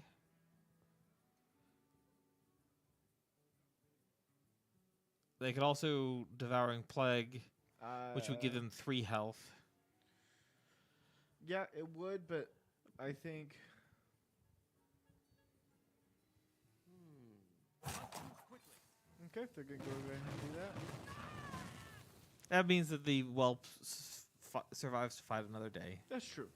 Because otherwise Maybe. it's a clear I mean, where I wouldn't be surprised if they just mortal coiled it anyway.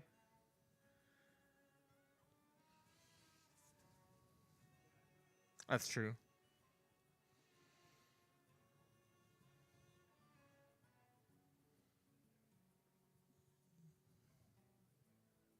Unless they don't have one in their hand.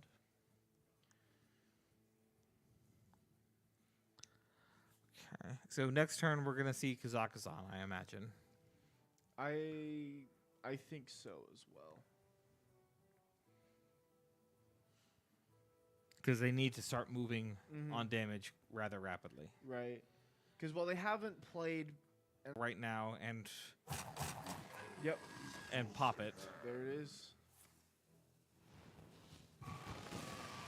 They aren't going to pop it.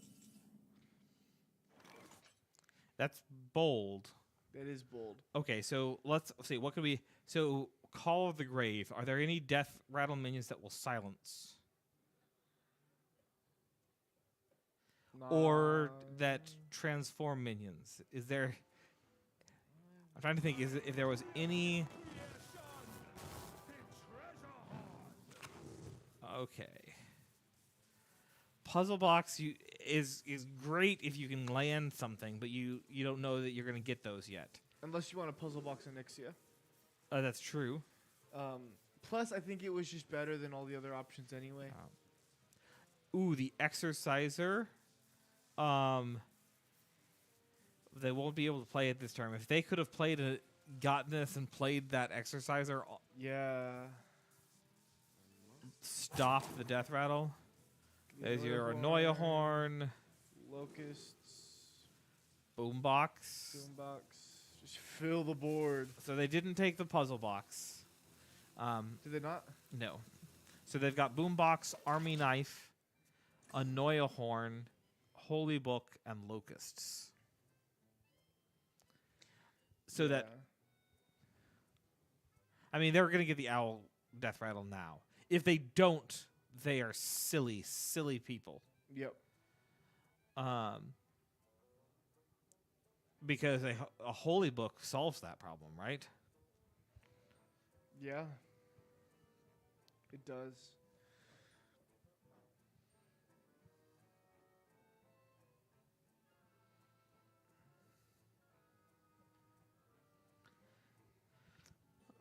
Yeah, and I can't think of any reason.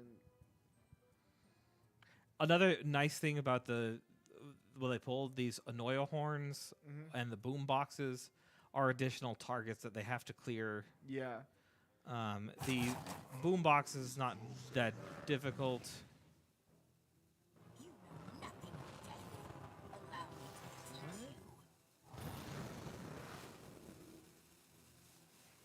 Did they misplay? And their owl's still alive. Oh no! Then the hysteria will make us kill that, and we'll do it. So that was actually a very well played. Yeah, I'm just confused on the Mortal Coil. Yeah, so you start with the call. I think that makes sense. Chances are it's going to be less than 7 mana. It might be something really cool. I don't know what you get, but it might be really cool. But it could be really cool. Especially because the call's free. Even if It's you free, don't, yeah. you can play the Annoya Horns. The only thing that you'd wait on is if there was a 10 mana death rattle that would be relevant. Okay. Survey says those are the worst. Those are, in fact, the worst. So they're going to have to loot hoarder, and then they'll draw an extra card. No, that'll burn a card. Those are legitimately the worst. Okay. Annoying minions it is. So this is good just in case. Who are they going against? Oregon. Yep. Just in case Oregon has the ability to go ahead and do their combo. While they are low on health, well, it's only going to take, actually 3 because they're 1/16. The Divine Shields and just the general, having 7 minions should eat a lot of that damage. If they can, so I don't think they'll play it if they can't land it. So I think it. I think this is a good defense. So now they have to clean up this board. Right. They have to waste a turn just doing that instead.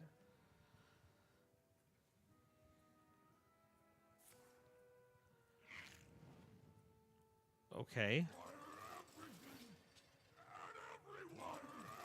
Okay. They're pulling the trigger and hoping it lands.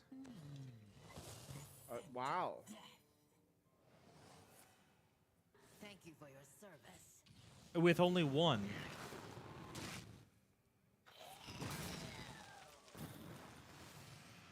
Oh, Oh no, that was well played. Because they were able to kill one off that popped the shields and then kill the others. yeah. Okay. Unfortunate.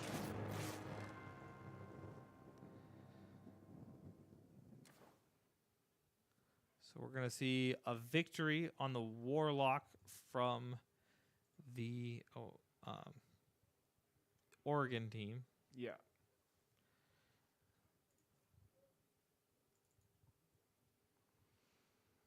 I was not expecting that to actually work for them there.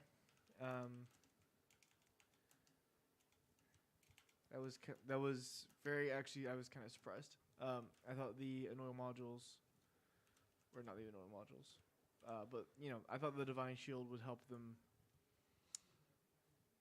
stick around a little longer. But oh well.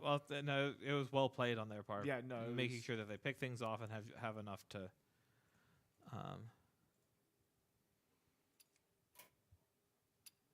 No, yeah, totally. So that leaves the Paladin and the Warrior left for Oregon. Indeed.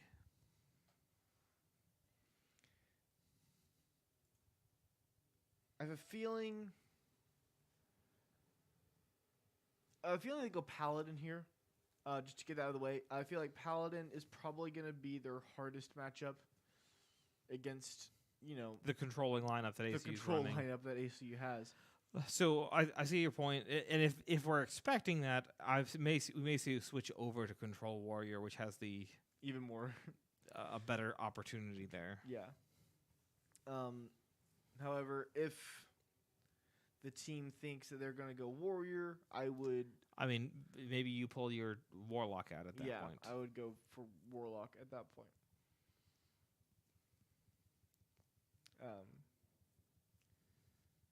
Because you do want to have as much momentum as you can, even though you do have to Yeah, win with all of them. I think that I think you go Warrior or Warlock. If you think they're going to go Warrior, you go Warlock. If you think they're going to go Paladin, you go Warrior. Mm-hmm. The Warlock, I would say that I would anticipate the Warlock to be favored against the Warrior, but the Paladin to be favored against the Warlock. Yeah.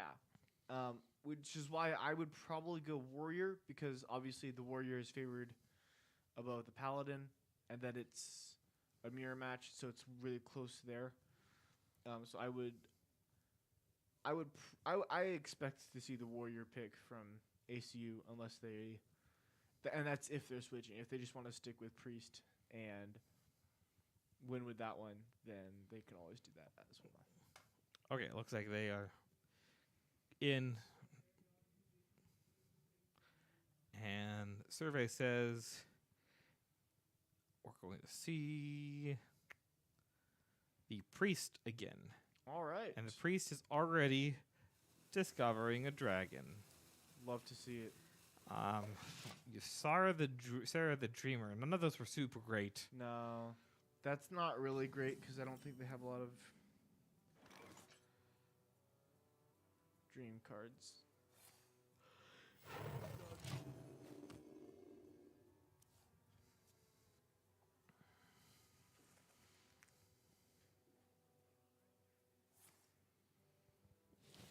Control Warrior is being controlly Yep. and not playing anything.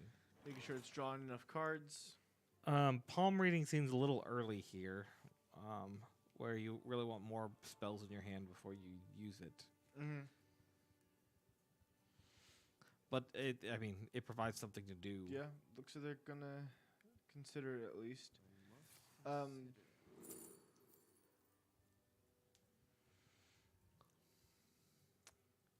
Yeah, you do want to have more spells. I probably would have played the horn, but it's not terrible playing. Well, so you play the horn, and playing the horn just kills your minions. Because That's fair. yeah. One of the differences you see in their warrior lineup there is that Rustrot Viper. Mm-hmm. which is not going to be useful here. So insight at this point, right? I mean, I guess insight doesn't necessarily generate something of value right now. You can do it later. That said, if you... Yeah, so next turn is just as good as this turn. That said, this turn is just as good as next turn. And there's the Kazakhstan.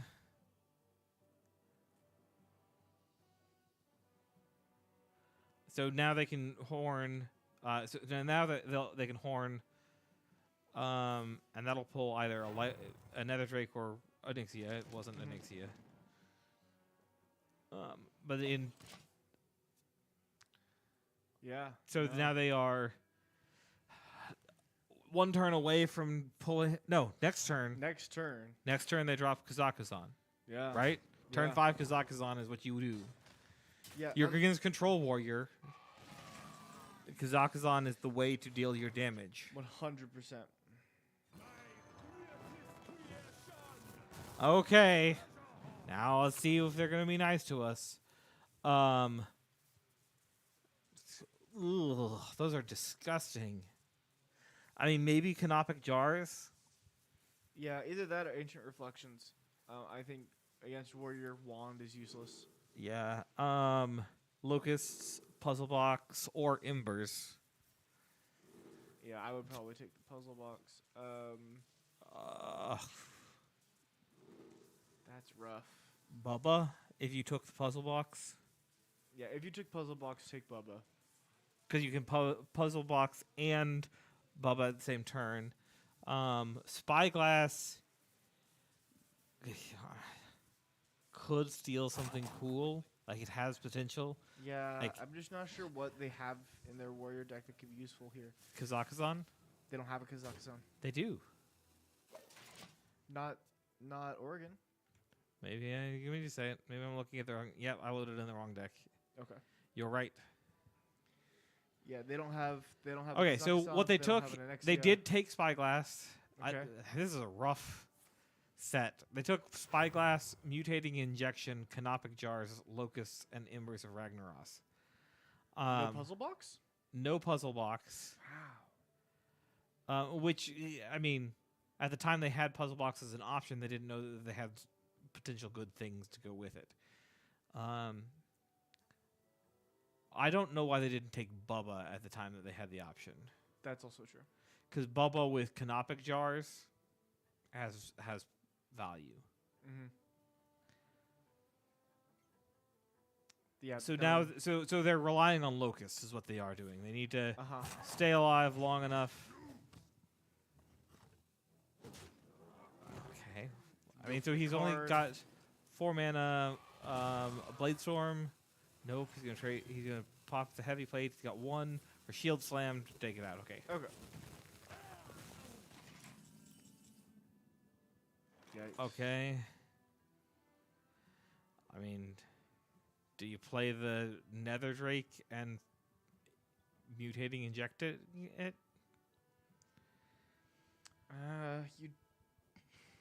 You could, but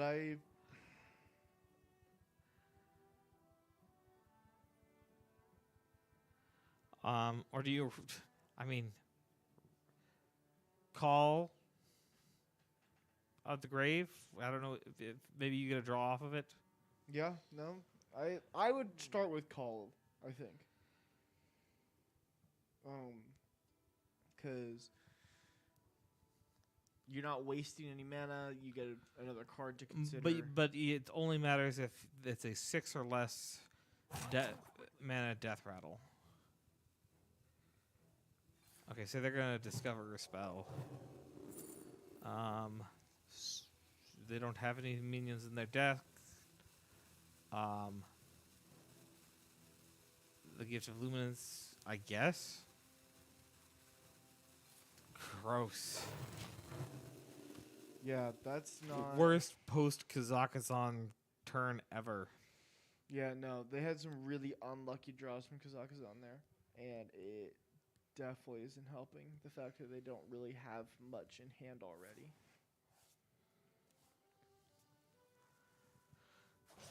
So we're Locust won't help us this next turn. We're really just on hold until we get to 8 mana with Locusts, or 10 mana with Embers.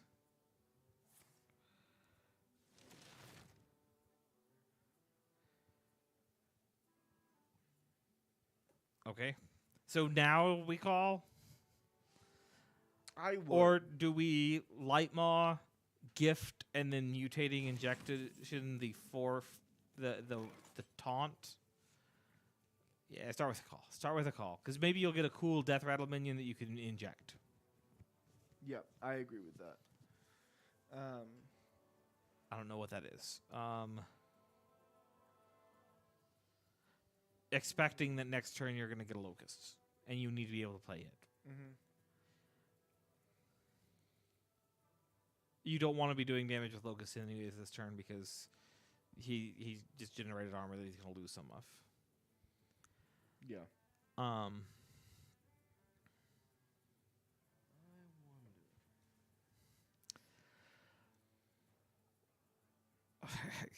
I mean, it's either call or hero power pass. What would be the downside of calling? The downside is limited pool. So I don't know all of the, like, maybe they're thinking about a specific death rattle that they want to process.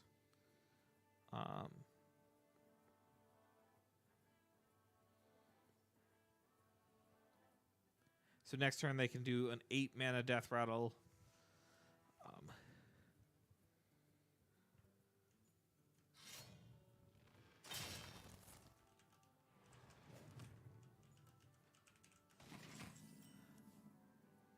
Got the second embers there. Okay, they are gonna call, it looks like. That's not.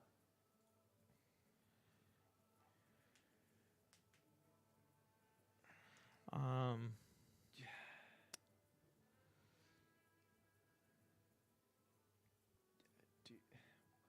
are you. Smug Senior here?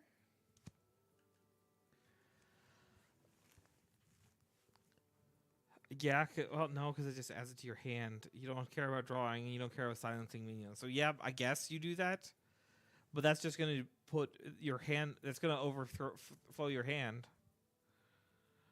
So you'd get a 5/7 ghost in your hand. Actually, no, you wouldn't. You'd get the taunt.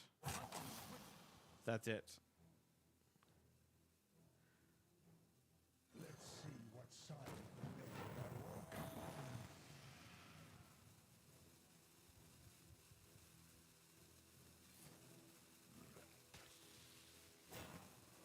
Okay. Yeah. So next turn, maybe they'll get a Locust. Unfortunately, Locusts, like in an ideal world, Locusts and Canopic Jars could be played on the same turn. But we don't live in that world. Do they take copper jars? Yes. Oh, okay. So they've got 2 Spyglasses, Mutating Injection, 2 Canopic Jars, and 2 Locusts to get the job done. Which I don't think is unreasonable. They're just looking for how do I kill, which of the many ways I have available to me am I going to use to kill this now, or they are just going for the Bulwark. I think they have it in hand. Oh, because they just played that and they didn't draw. So yes. Okay, Smug Senior.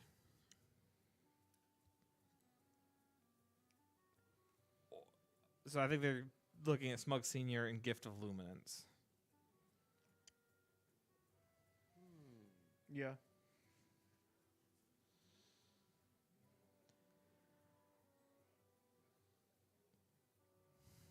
I think that is a decent play here.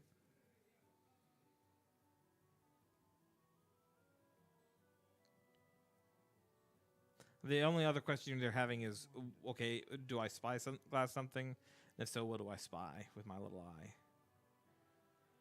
Mm-hmm. We'll be fine. It wasn't They're gonna go for the senior. I think that's and the the right gifted play. roommates. That's a stickier board with it generates something. I agree. That's Nice. definitely what I would have done as well. That's now harder to get rid of. Yeah, and if they don't get, okay, And so they'll brawl, probably brawl followed by a blade storm.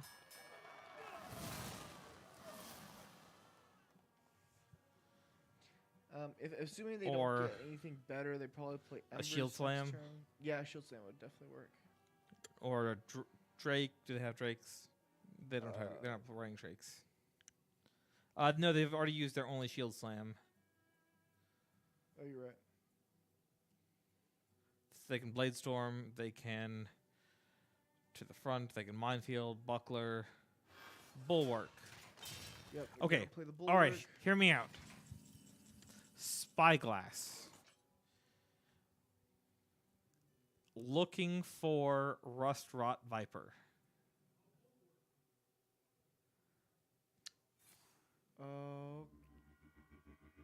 Nope. Yeah, if they had gotten that, that would have been like really good. I almost suggested that they do that. Was thinking that they might do that before. To. Okay, yeah, I like the canonic jars here.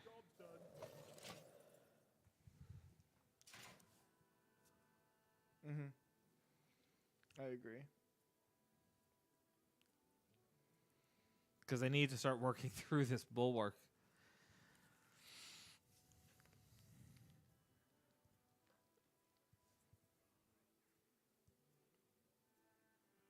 That said, as soon as they pull out a locusts, The bulwark's gone, but they're just not getting the locusts.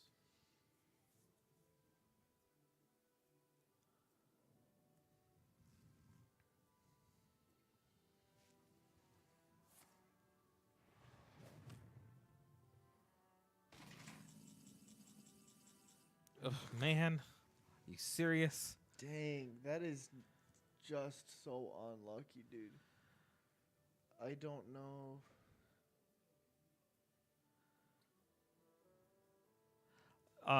You don't Yseri right now because you've got a lot more things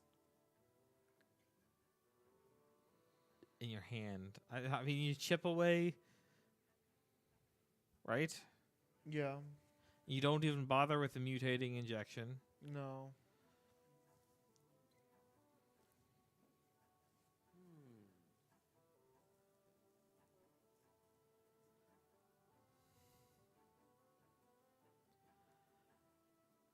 So they're talking. So maybe what if you embers? You waste all the embers. 'cause of the You bulwark. waste three embers, and then you hit them with 5 until you deal 8 damage. I mean, no, it doesn't feel good. Feels really bad.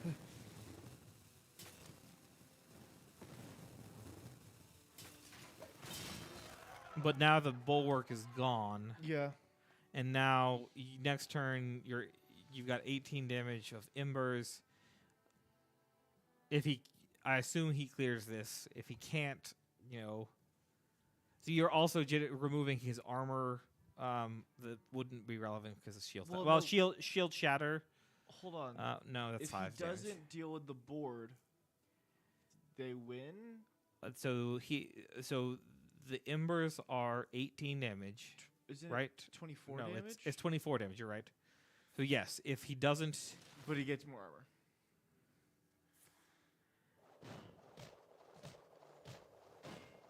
all right. What legend? Well, that was not overly exciting.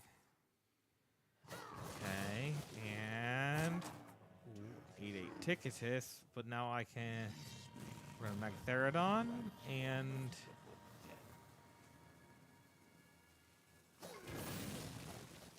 bring him out.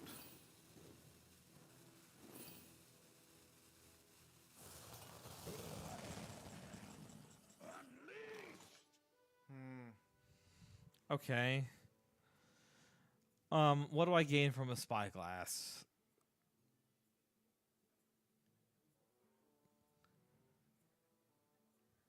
can't think of anything that would be really useful here. I can put a taunt in the way. Yeah.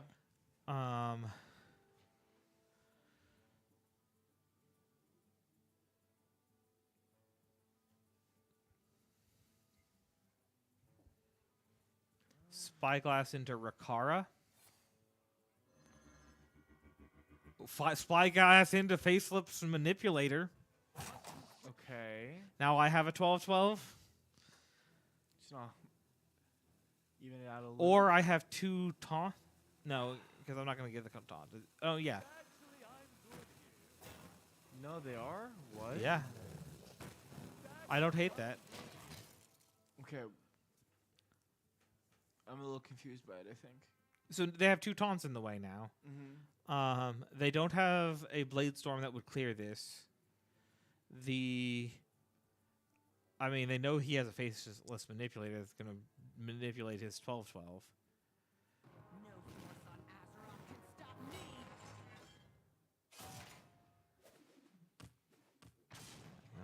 Swings into that.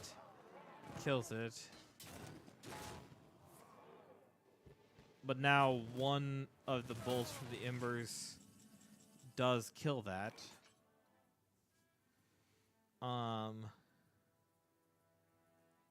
He could also Soul Mirror. He wants to kill this, otherwise and he wants to save the Soul Mirror. Because he's still got Galvangar and 2 manipulators.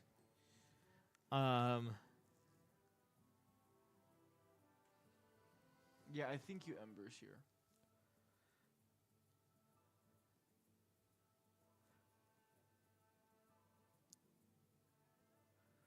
Okay. Let's counter that. Counter Okay. point. So they're at 25 health. There is 12 plus 5 on the board, or so they've got 17 damage. What if you just locusts? Not. I don't like.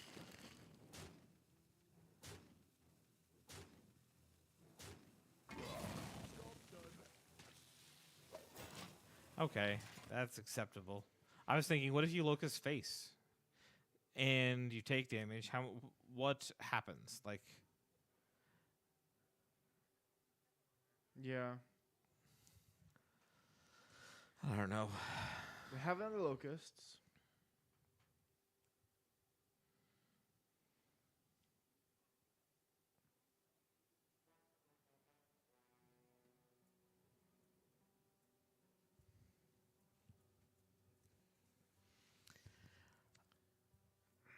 Yeah, I don't know. This is just so rough.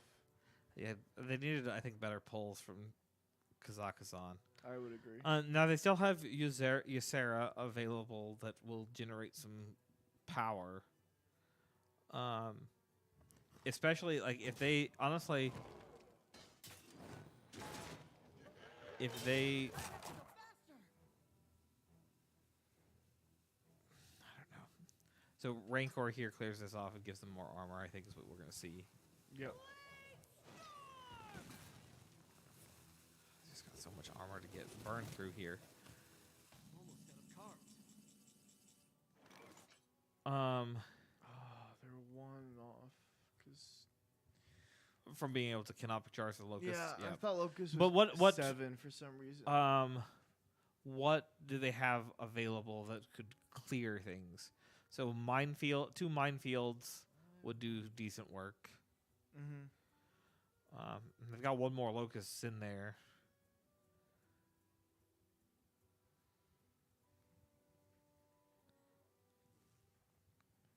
Or do they take the opportunity to go ahead and embers while they can? Or Gift of the Naru, and well, that would just draw their locusts. They don't want to do that Wait, why do they have more locusts? in their deck. So locust is twin spell. So they have one. Their last card is another locust. Oh. Okay.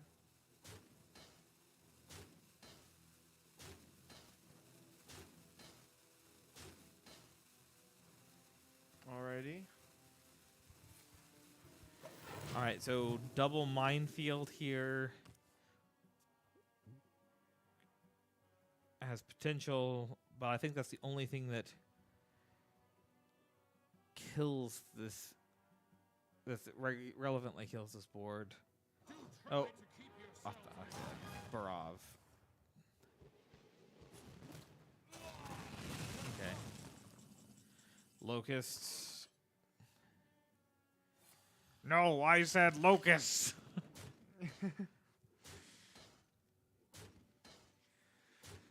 Okay. And if they can stick one of these locusts, what's the nightmare card that Ysera makes that it gives something +4? Is that it? I don't remember.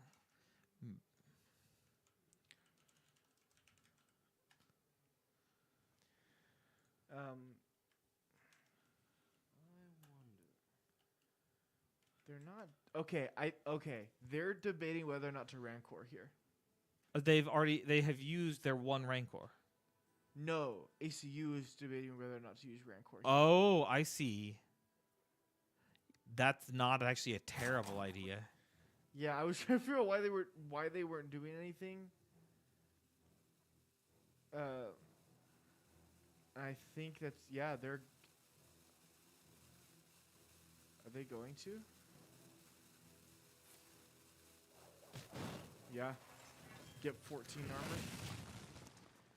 And next turn they can Embers if there's nothing on the board. Yeah, if they haven't gained too much armor and there's nothing on the board.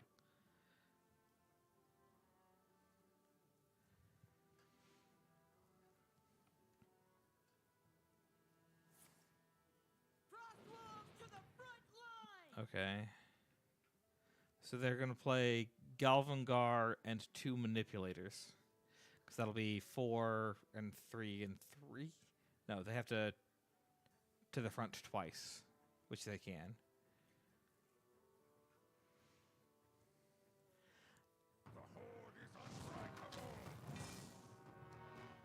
Okay.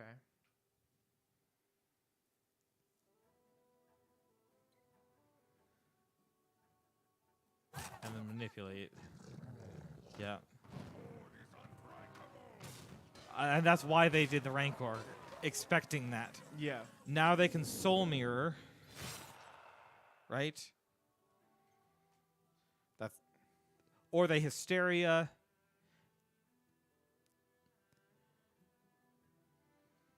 They could Hysteria. But what would they do after? They don't really have anything. And they heal themselves. Yeah. The remaining items are a Mutinous, Battlemaster, and Manipulator. They can only play one of those things in a turn, which gives them another round to Locusts, or Ysera. So the question is Soul Mirror or Hysteria? I think Hysteria is more targeted for this turn, where Soul Mirror can clear off if they reload. Yeah.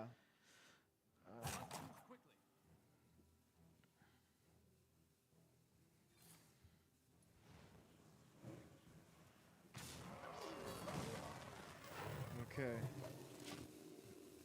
And we're in turn 3 of Fatigue. No, next Fatigue draws for 2.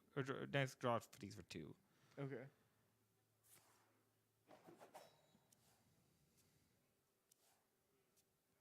So they can play a Rust Rot or a Faceless Manipulator. Otherwise, they lose. Yeah, they have to put a minion on board or gain armor. Correct.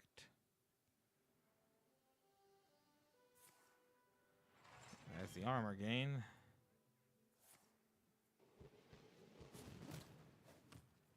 I think you do go ahead and do Embers, though, because Locust is a... They'll take 3 next turn, and they're going to take 2 from the hero power. That'll put them at 7, but there's nothing else that would have charge. So Embers now guarantees lethal next turn with, I don't think, any opportunity for a win. Okay. Do you see any argument to that statement? They've Um, got a minefield, or two minefields to the front, a Rust Drop Viper, a Manipulator, Battlemaster, and Mutinous. Mutinous gets the Ysera, but it doesn't matter because Locust is going to kill you. They don't have armor gain enough to avoid the Locusts, and Mutinous is going to eat Ysera, but who cares? right. Whew! Oh, that was very close. Don't accidentally click the wrong person. Yeah, Okay. that would be tragic. All right.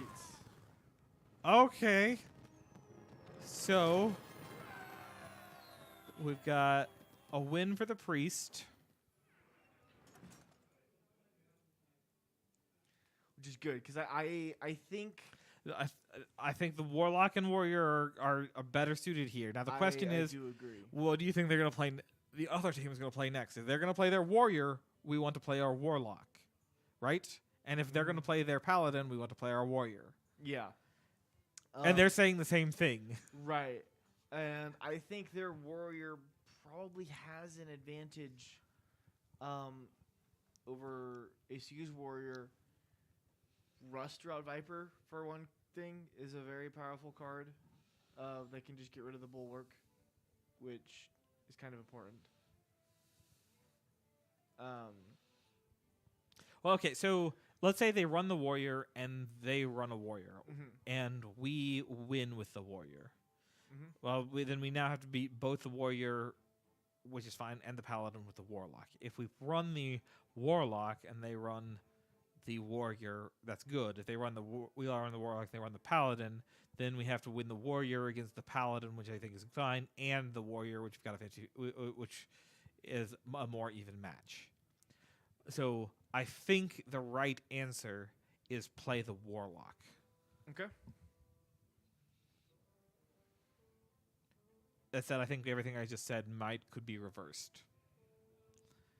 Because if I Sure. play the warrior, and then they play the warrior, and we lose the warrior, then I got the warlock that still has to beat the warrior and the paladin. Yeah. No, I think you play No the way. warlock. I think you play the warlock right now.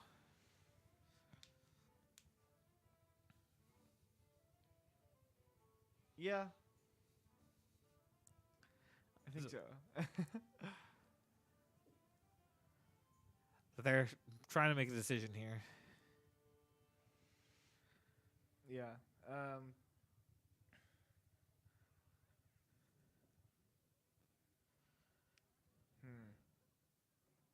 How would the how is the Paladin Warlock matchup here? So I think the paladin wins in the paladin. No, yes, the paladin wins in the paladin warlock matchup. Mhm. I mean, it's favored. Let me clarify that. Right. But right. it's not a guaranteed win. It's just they have. You have to play at that point. You have to play the warlock up very controlling. Mhm. Because the paladin has a lot of big swing opportunities.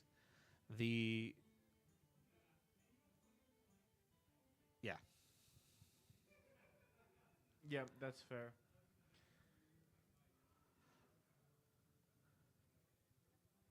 Yeah, I don't All know right. where they're gonna go here. We're about to find Oh. out. All right.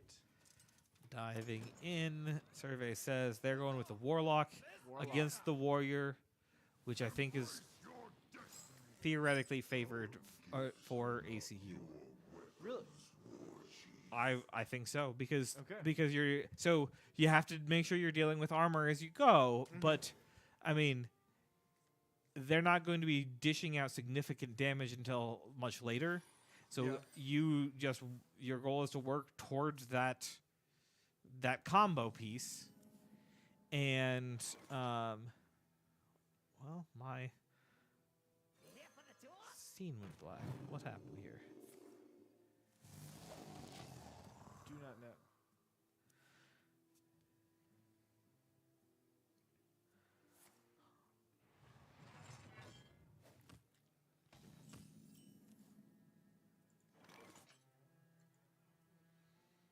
Okay, so they've got. Okay, so ACU here has a Mortal Coil, 2 Grimoires, the Knoll, Armor Bender, Hysteria, and a Blood Mage. Warriors doing warrior things, drawing cards, getting armor. Okay, ACU's gonna draw their Tims in Rome. It's an important part of the piece. Important part of the piece.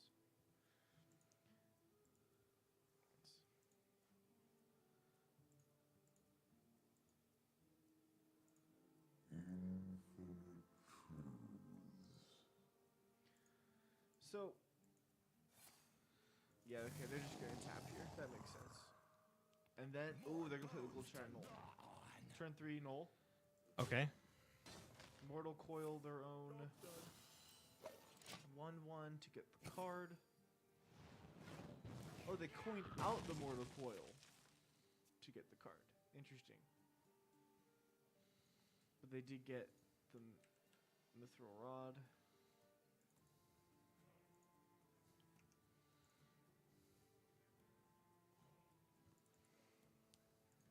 Knoll's not terribly useful here against the Warrior. The Warrior just has a lot of ways that it can just kill minions very quickly as well.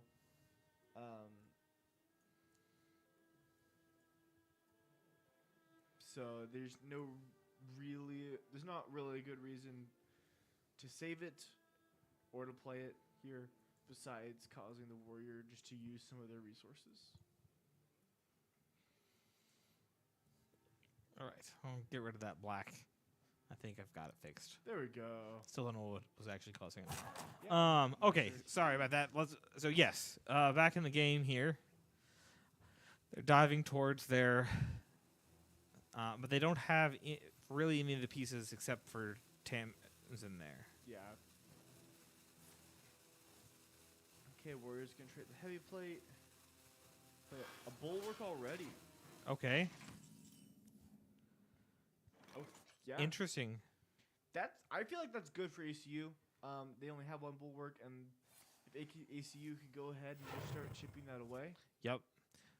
So we trade that out. I think. I'm trying to think what we see here. So, swing in by the 4/5, obviously. A tap, then here tour guide. I think. Tap then tour guide. Yes. Yeah. Because there's no 2 costs that you're really wanting right now. Mm-hmm. And you've got your 4 minion wicked shipment.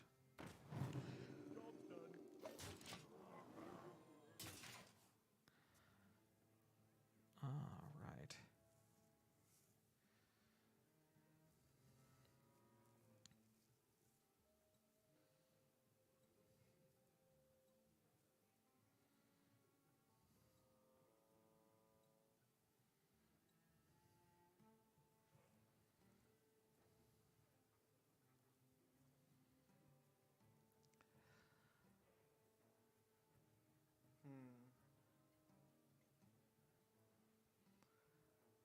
Yeah.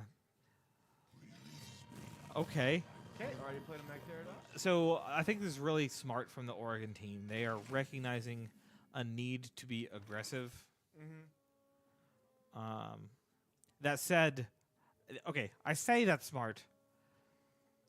ACU, they're going to clear this, right? They've got a plan to clear off these minions. In the meantime, they've just sacrificed the last remaining pieces of their bulwark. Yeah. Yeah. I'm really interested as to why they played the bulwark so quickly. I feel like knowing you're going against an Owl Warlock, you want to keep that for when you think they're about to Go off, yeah, with the owl.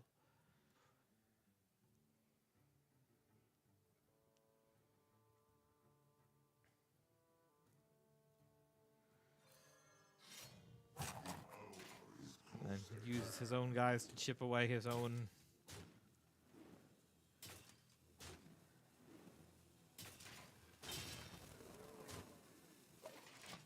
And I like the hold on the tap there. They've got 9 cards in their hand. They don't want to overdraw. Okay, yeah. So now we're going to see... Okay, Barov to clear that off. Viper. Viper. Okay. They get another one.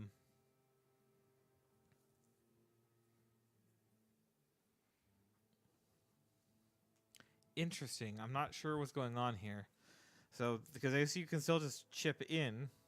Yeah, I feel like they're gonna send Barov into the null. I feel like that's at least what they should do.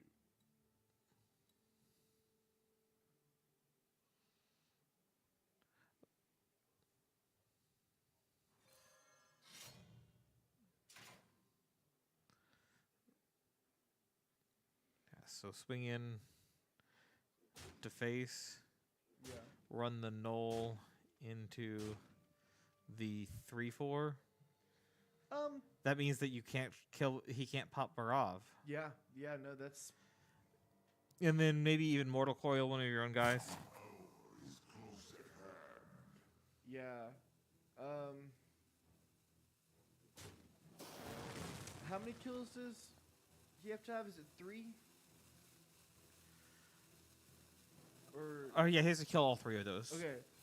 So this may have been a weird play, but they might have considered having one of the other 1/1s hitting the Viper before the null hits it. That way there's only 2. And that way Brub just, or they just can't. Hold on, am I thinking how the card works how I think it is? So Barov will, when he pops, he deals 1 damage to everything. Yeah, I'm thinking of Magtheridon. So yeah, when they come up, when all 3 of those die, they get a 12/12. Yeah, That's so what happens. Oh, is it those specific monsters or minions? Yes. Okay, so we've got a phylactery. Okay. We don't have an owl online, do we? There is no owl yet. No. Okay. So next turn he's gonna pop his own Barov.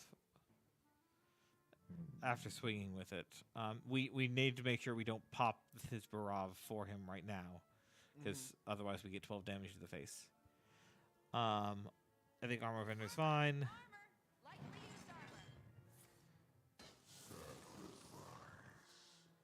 There's an owl.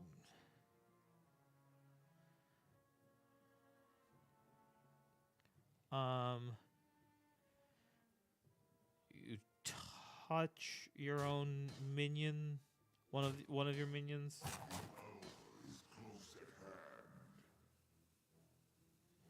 Or do you Dreadlich?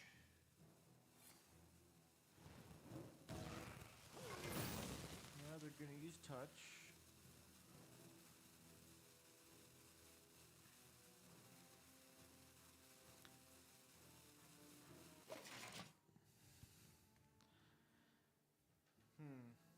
Okay, so they're They do have an owl now. gonna take 8 damage right now.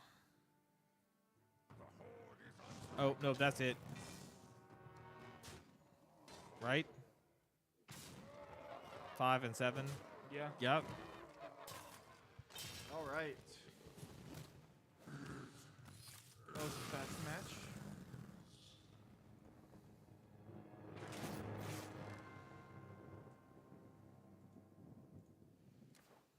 Okay, so ACU now knows exactly what they're going against. They're going against the Libram Pally. Yep. So I think they switch over to Warrior. Warrior? I think they do. They're gonna have to win with both, but Mhm. so maybe they stay with the Warlock, knowing that they're more likely to clinch it out with the Warrior afterwards. Yeah. That's really Yeah. the debate. I guess it just depends on if they want to have momentum going into the last match.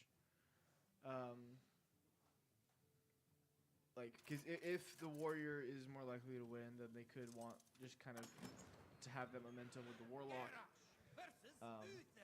But they might. All right, also so they're gonna pull the Warrior. They're gonna pull the Warrior. Yep. Earthstream's eyes are upon you. All right.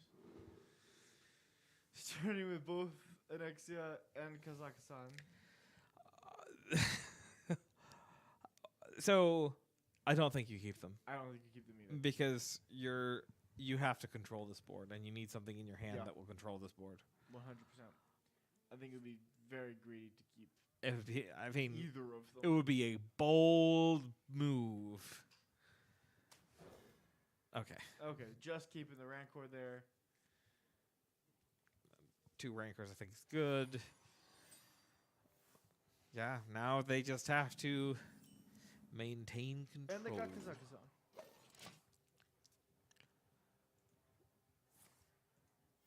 Reporting for duty.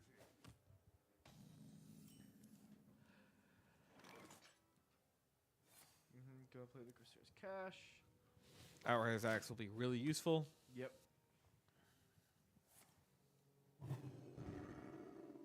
Go ahead, noble mount that. It's not bad.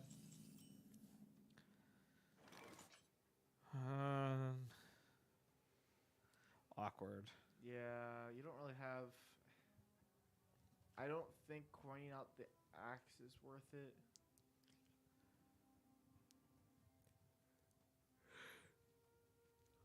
I don't know. Maybe it is because I can. Job's done. I want to pop that shield while it's still a 2/2 That's fair. because assuming you have to assume that that 2/2 becomes a 6/6. Actually, I say that. So this is Libram Paladin, not the other one. So it doesn't actually isn't actually running the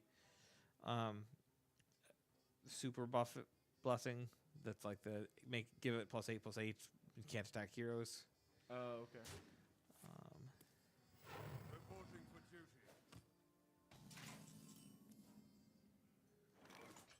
Cut some class. Get a minefield. Swing in and then minefield. Because you're gonna pull out a warhorse. That warhorse is a 2/2 with divine shield, or is it a 1/1 with divine shield? Either way, I don't remember. minefield clears it all up. Yep.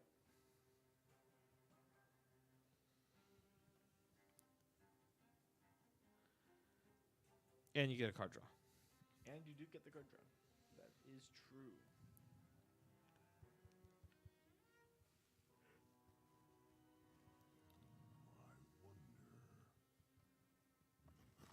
Okay. Looks like they're going to go ahead and start doing that. Got another Crusader Cash. There's the 1/1. Okay. Or do you even bother? That's 2 damage. I mean, understanding that anything you leave out becomes more powerful. Yeah, they're okay. They're not going to do it. I guess the. So what do I got? 5 mana. That means I can. Okay. We got the Truth Seeker.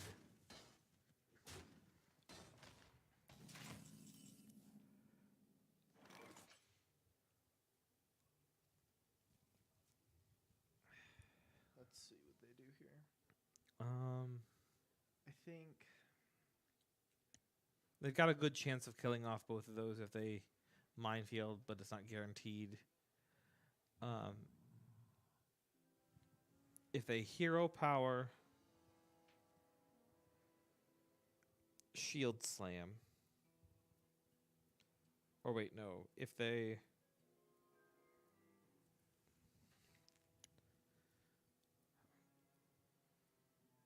minefield can take 5 off of that. And there's effectively 9 on board in health.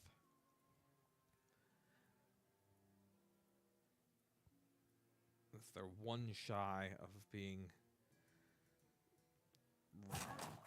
relevant. Okay, so they are going to play minefield. I guess I don't hate. Yeah. And theoretically, they could have shield slam and run into and then hit the weapon in. Mm-hmm. But that may have been more. I mean, holding those shield slams for something bigger later isn't bad. Yeah.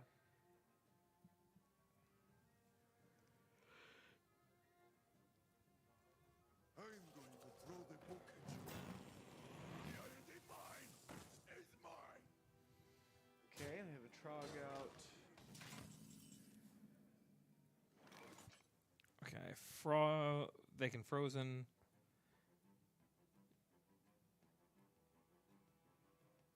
Mm-hmm. Shield slam. Just clear the board.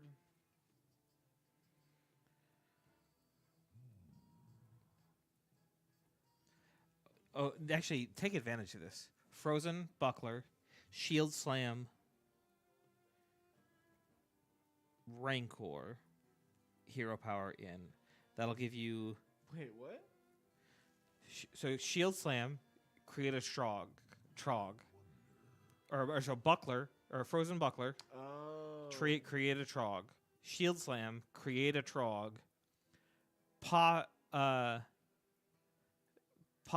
the things with. Yeah, you may even have enough to go take care of that. So yeah, frozen. No, because you. Sorry. Yeah, swing and then rancor. Yeah. Okay, I think. I was spending too much mana. Okay. I forget that rancor is 4. Yeah, it is a bit, but it's pretty useful. Oh yeah, highly useful.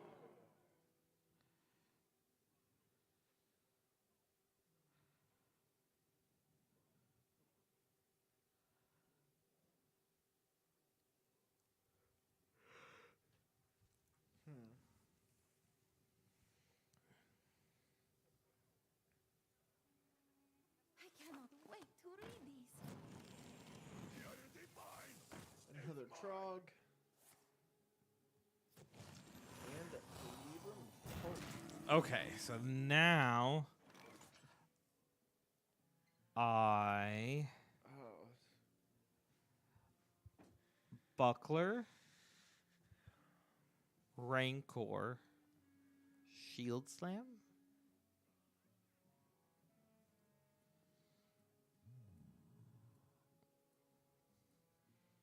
Yeah.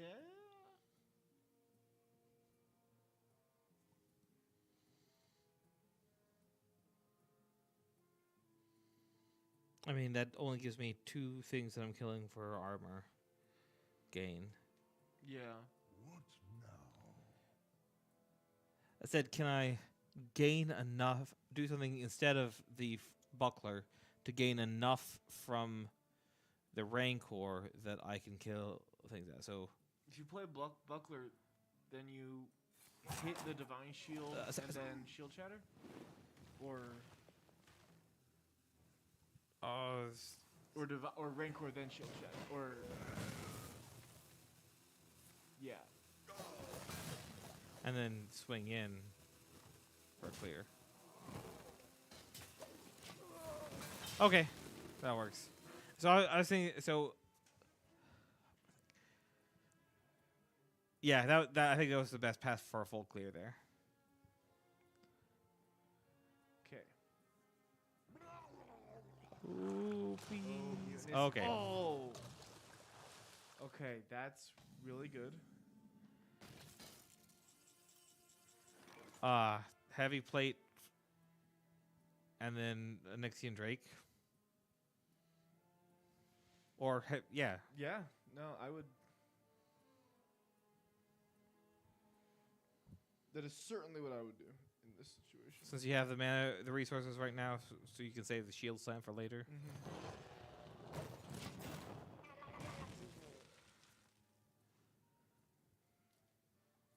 True strength comes from within. May the light grant you peace.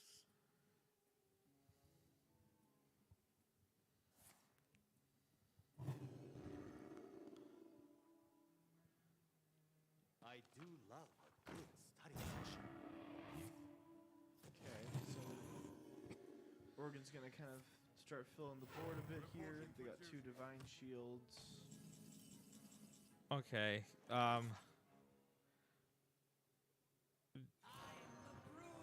Yes, obviously.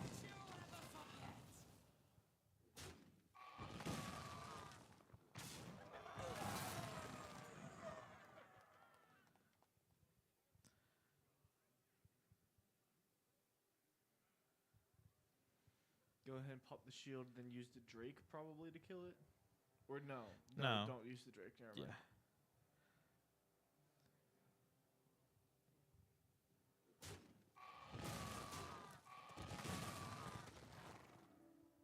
Leave him, right?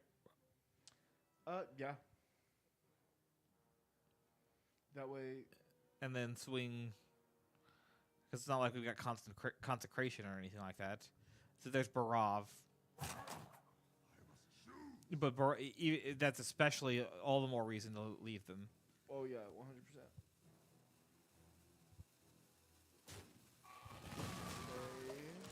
Okay, leave at least one.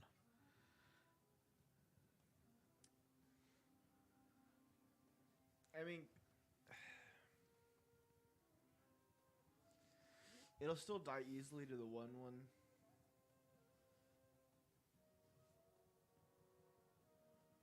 May the light. Yeah, if they've got Barav. It's true. They only have 3 cards in hand.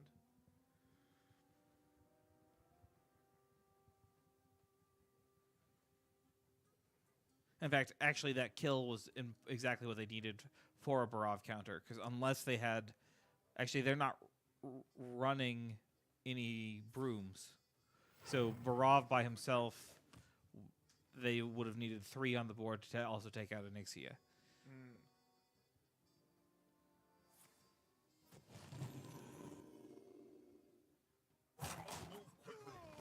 Okay. Second leading poke. Easily... No, first lead. Second? Yeah, second. Easily dealt with. Yeah.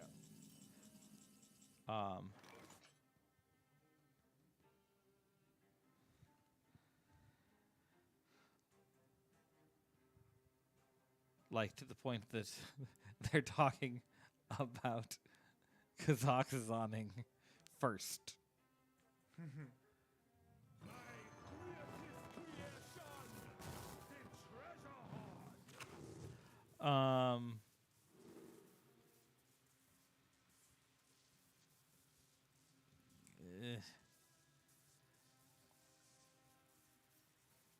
Box is only good if they get something later. They didn't take box. Man, they got crap. This is garbage.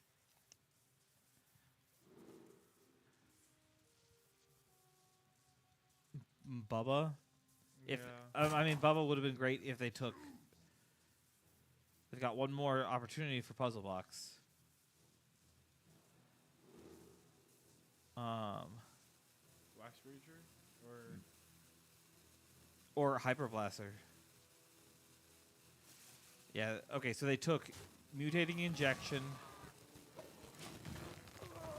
So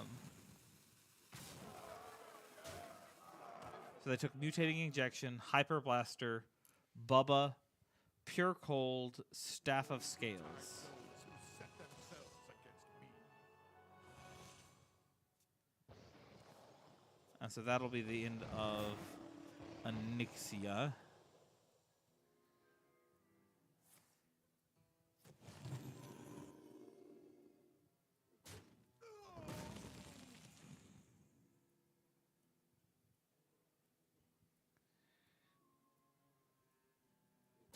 Yeah, that's an actually. So that's actually a unfortunate set of pulls. Yeah. Reporting for duty.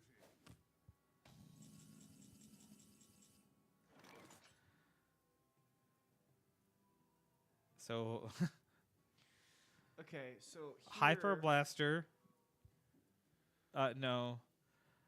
Oh, actually, that's clever. Do you? Rokara. Yeah. Okay, so Okay, so do you Shield Blast the 8/8, Rikara the other taunt, and then face? you'll need to clear the other taunt. What now? Oh, you're right. That only It's pops Divine shield. Shield. Rokara cutting class. Shield slam. Hero power. Oh, face. hero power.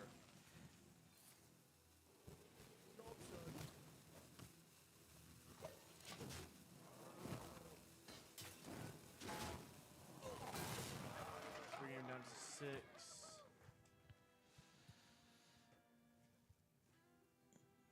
So next turn,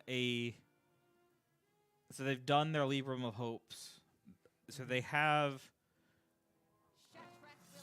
no more healing. So they can get the Libram of Hopes back, but they won't be able to cast them. True. Right? So, because they've got 2 reductions of 2, so that still costs 5. We'll play a bunch of wisdoms.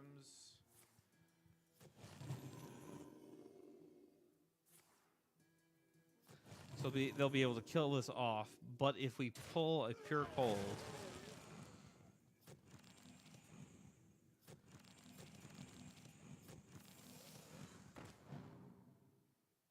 wait a minute. Oh, they do have a broomstick. I lied. No.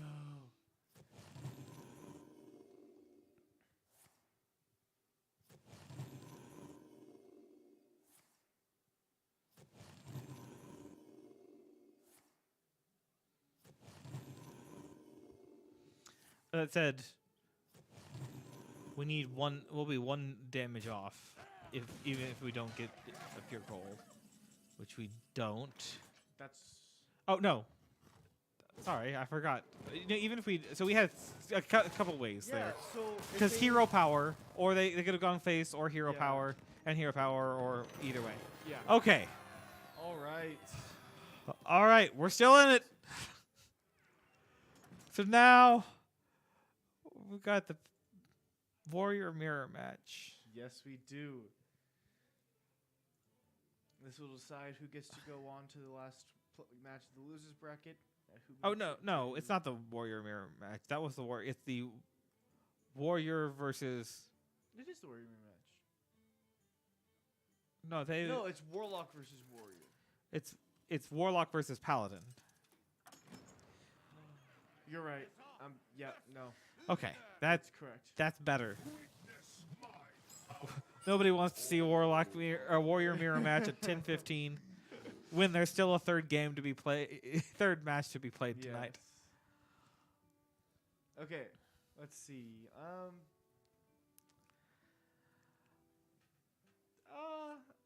Obviously, Okay, so tour you guide. keep in mind. So I think you keep Hysteria.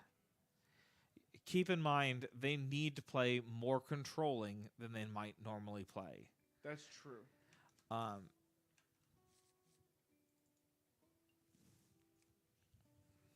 Yes, because the Libram Paladin is going to fill the board with minions constantly. You got to make sure you take care of those.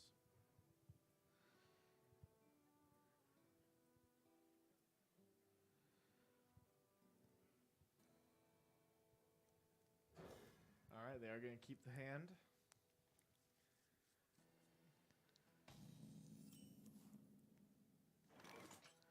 And they're gonna start a tour. Yep. As long as it isn't a 3-hour tour. I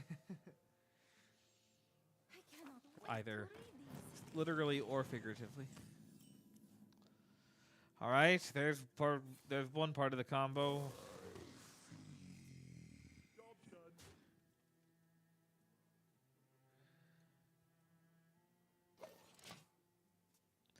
Yeah, so they've got to get through this.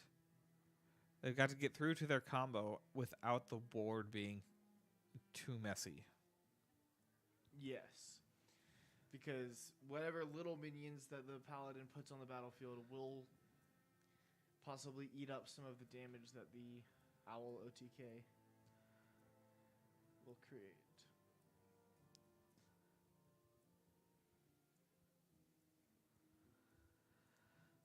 Yup.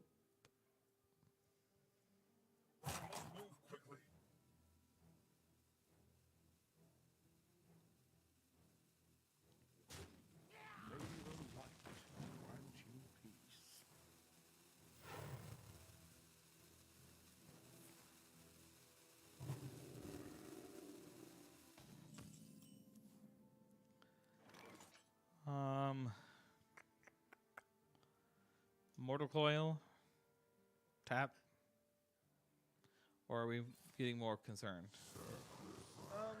Yeah, no, I would just Mortal Coil tap as well. So I would They're tap. gonna end I would have Mortal Coil first and then tapped, Yes. because then I have more mana available if I draw something I really wanted. There may not have been anything they really wanted.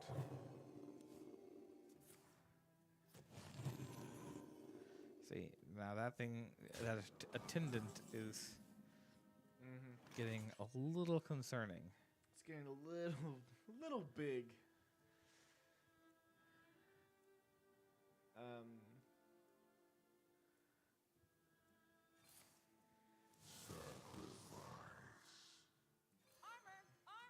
Lightly used armor. Armor. Lightly used armor.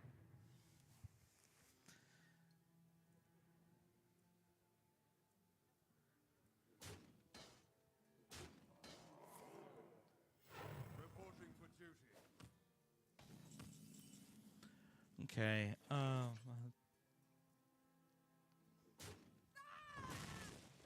Okay, so they're gonna pop the shield. Hysteria will deal 3 damage to it, and then they touch it, or they can drain soul and then touch, and then Mortal Coil the 1/1, or Blood Mage, drain soul for a little bit extra. Yeah. And And then they could touch if they want. so question is, do they want to touch or they want a Mortal Coil? Looks like Mortal Coil it is.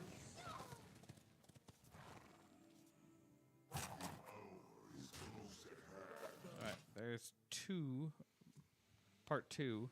Yeah, so they have the Phylactery and Tamsin Mill. They need an owl Yeah. and 8 mana.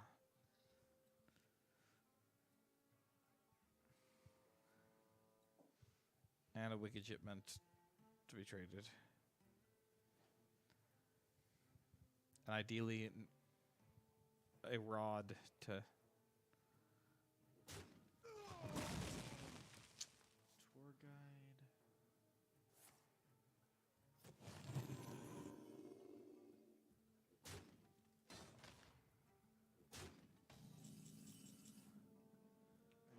Okay, the null's not bad. tap. No.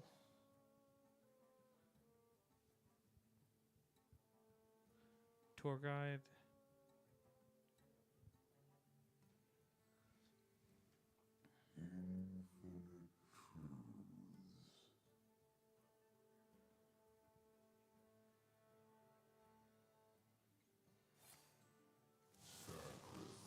Okay, they got a Grimoire. More bones to gnaw on. Got a null. Touch.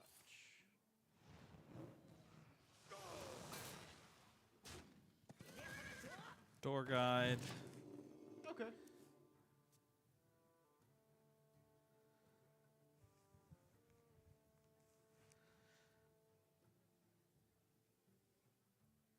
Want to buy an owl in the next 2 turns. Leave him Libra. a hope.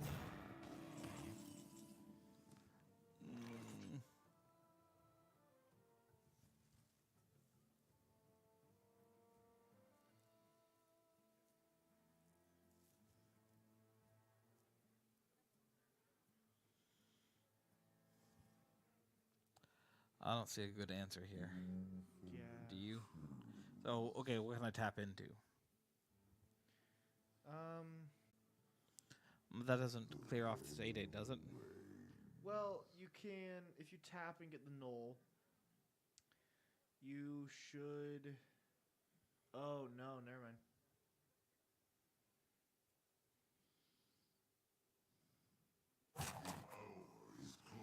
You could theoretically tap.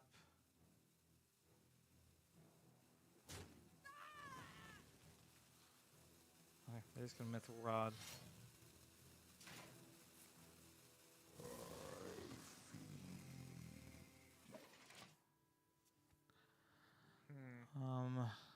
8, 9, 10 damage on the board.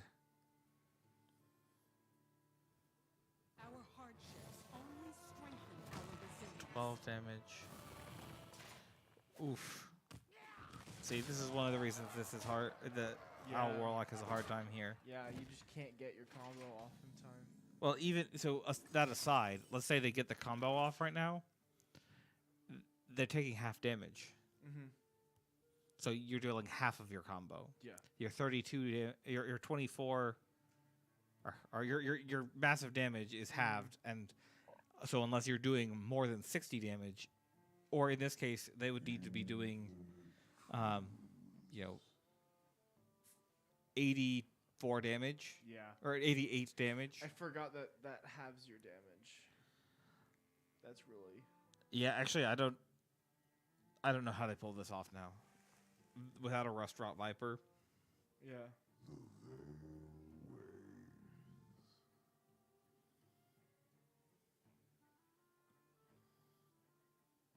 What you did to me. Time to return the favor.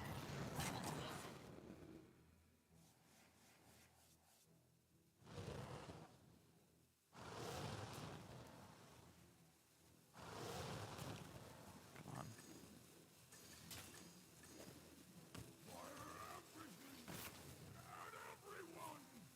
Thank you for your service.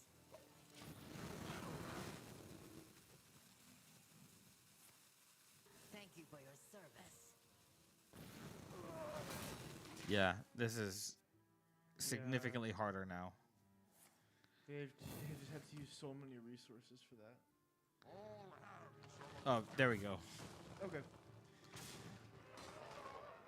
Lacer's quick there. Yep. Okay, well, that will put ACU out of the tournament. But, and that sounds like, oh, ACU's out, whatever. Why would they even try? Like, no. I want to reiterate, we're at the top 16 here. Like, Yes. and these were not like they went to game 5 on both of these series and played really, really well. So a huge congratulations to the ACU Hearthstone team. I couldn't be more pleased with their performance this semester. Yes. I think it's a great way to go out. All 4 of them all 3 of them are graduating, so the Admiral's going to have to pick up next season and take the reins. Yes. But thank you guys for joining us tonight. I know it was a long night. A lot of long games happening here. But until next time. So let's talk actually this week. So this week, Frame 1 was this past weekend. Yes. So, no, Frame 2. We Frame had 2. Frame a while back. Frame 2 this weekend. It went well. Finals was Rello versus Chino. Yes. And Chino took it, right? Yeah. Yeah, no, it was top 8 was all very close and very entertaining to watch. It was a lot of really good sets. Feel free to check out our VODs if you missed it. It was a great tournament.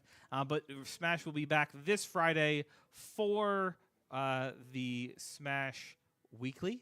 As Wildcat Weekly 52. number 52. We've done this 52 times. That's the same as the number of weeks in a year. It's quite impressive. Yeah. So check it out Friday, Smash Weekly. There will not be Hearthstone again this year unless something weird happens. But in the meantime, go Wildcats. Go Wildcats.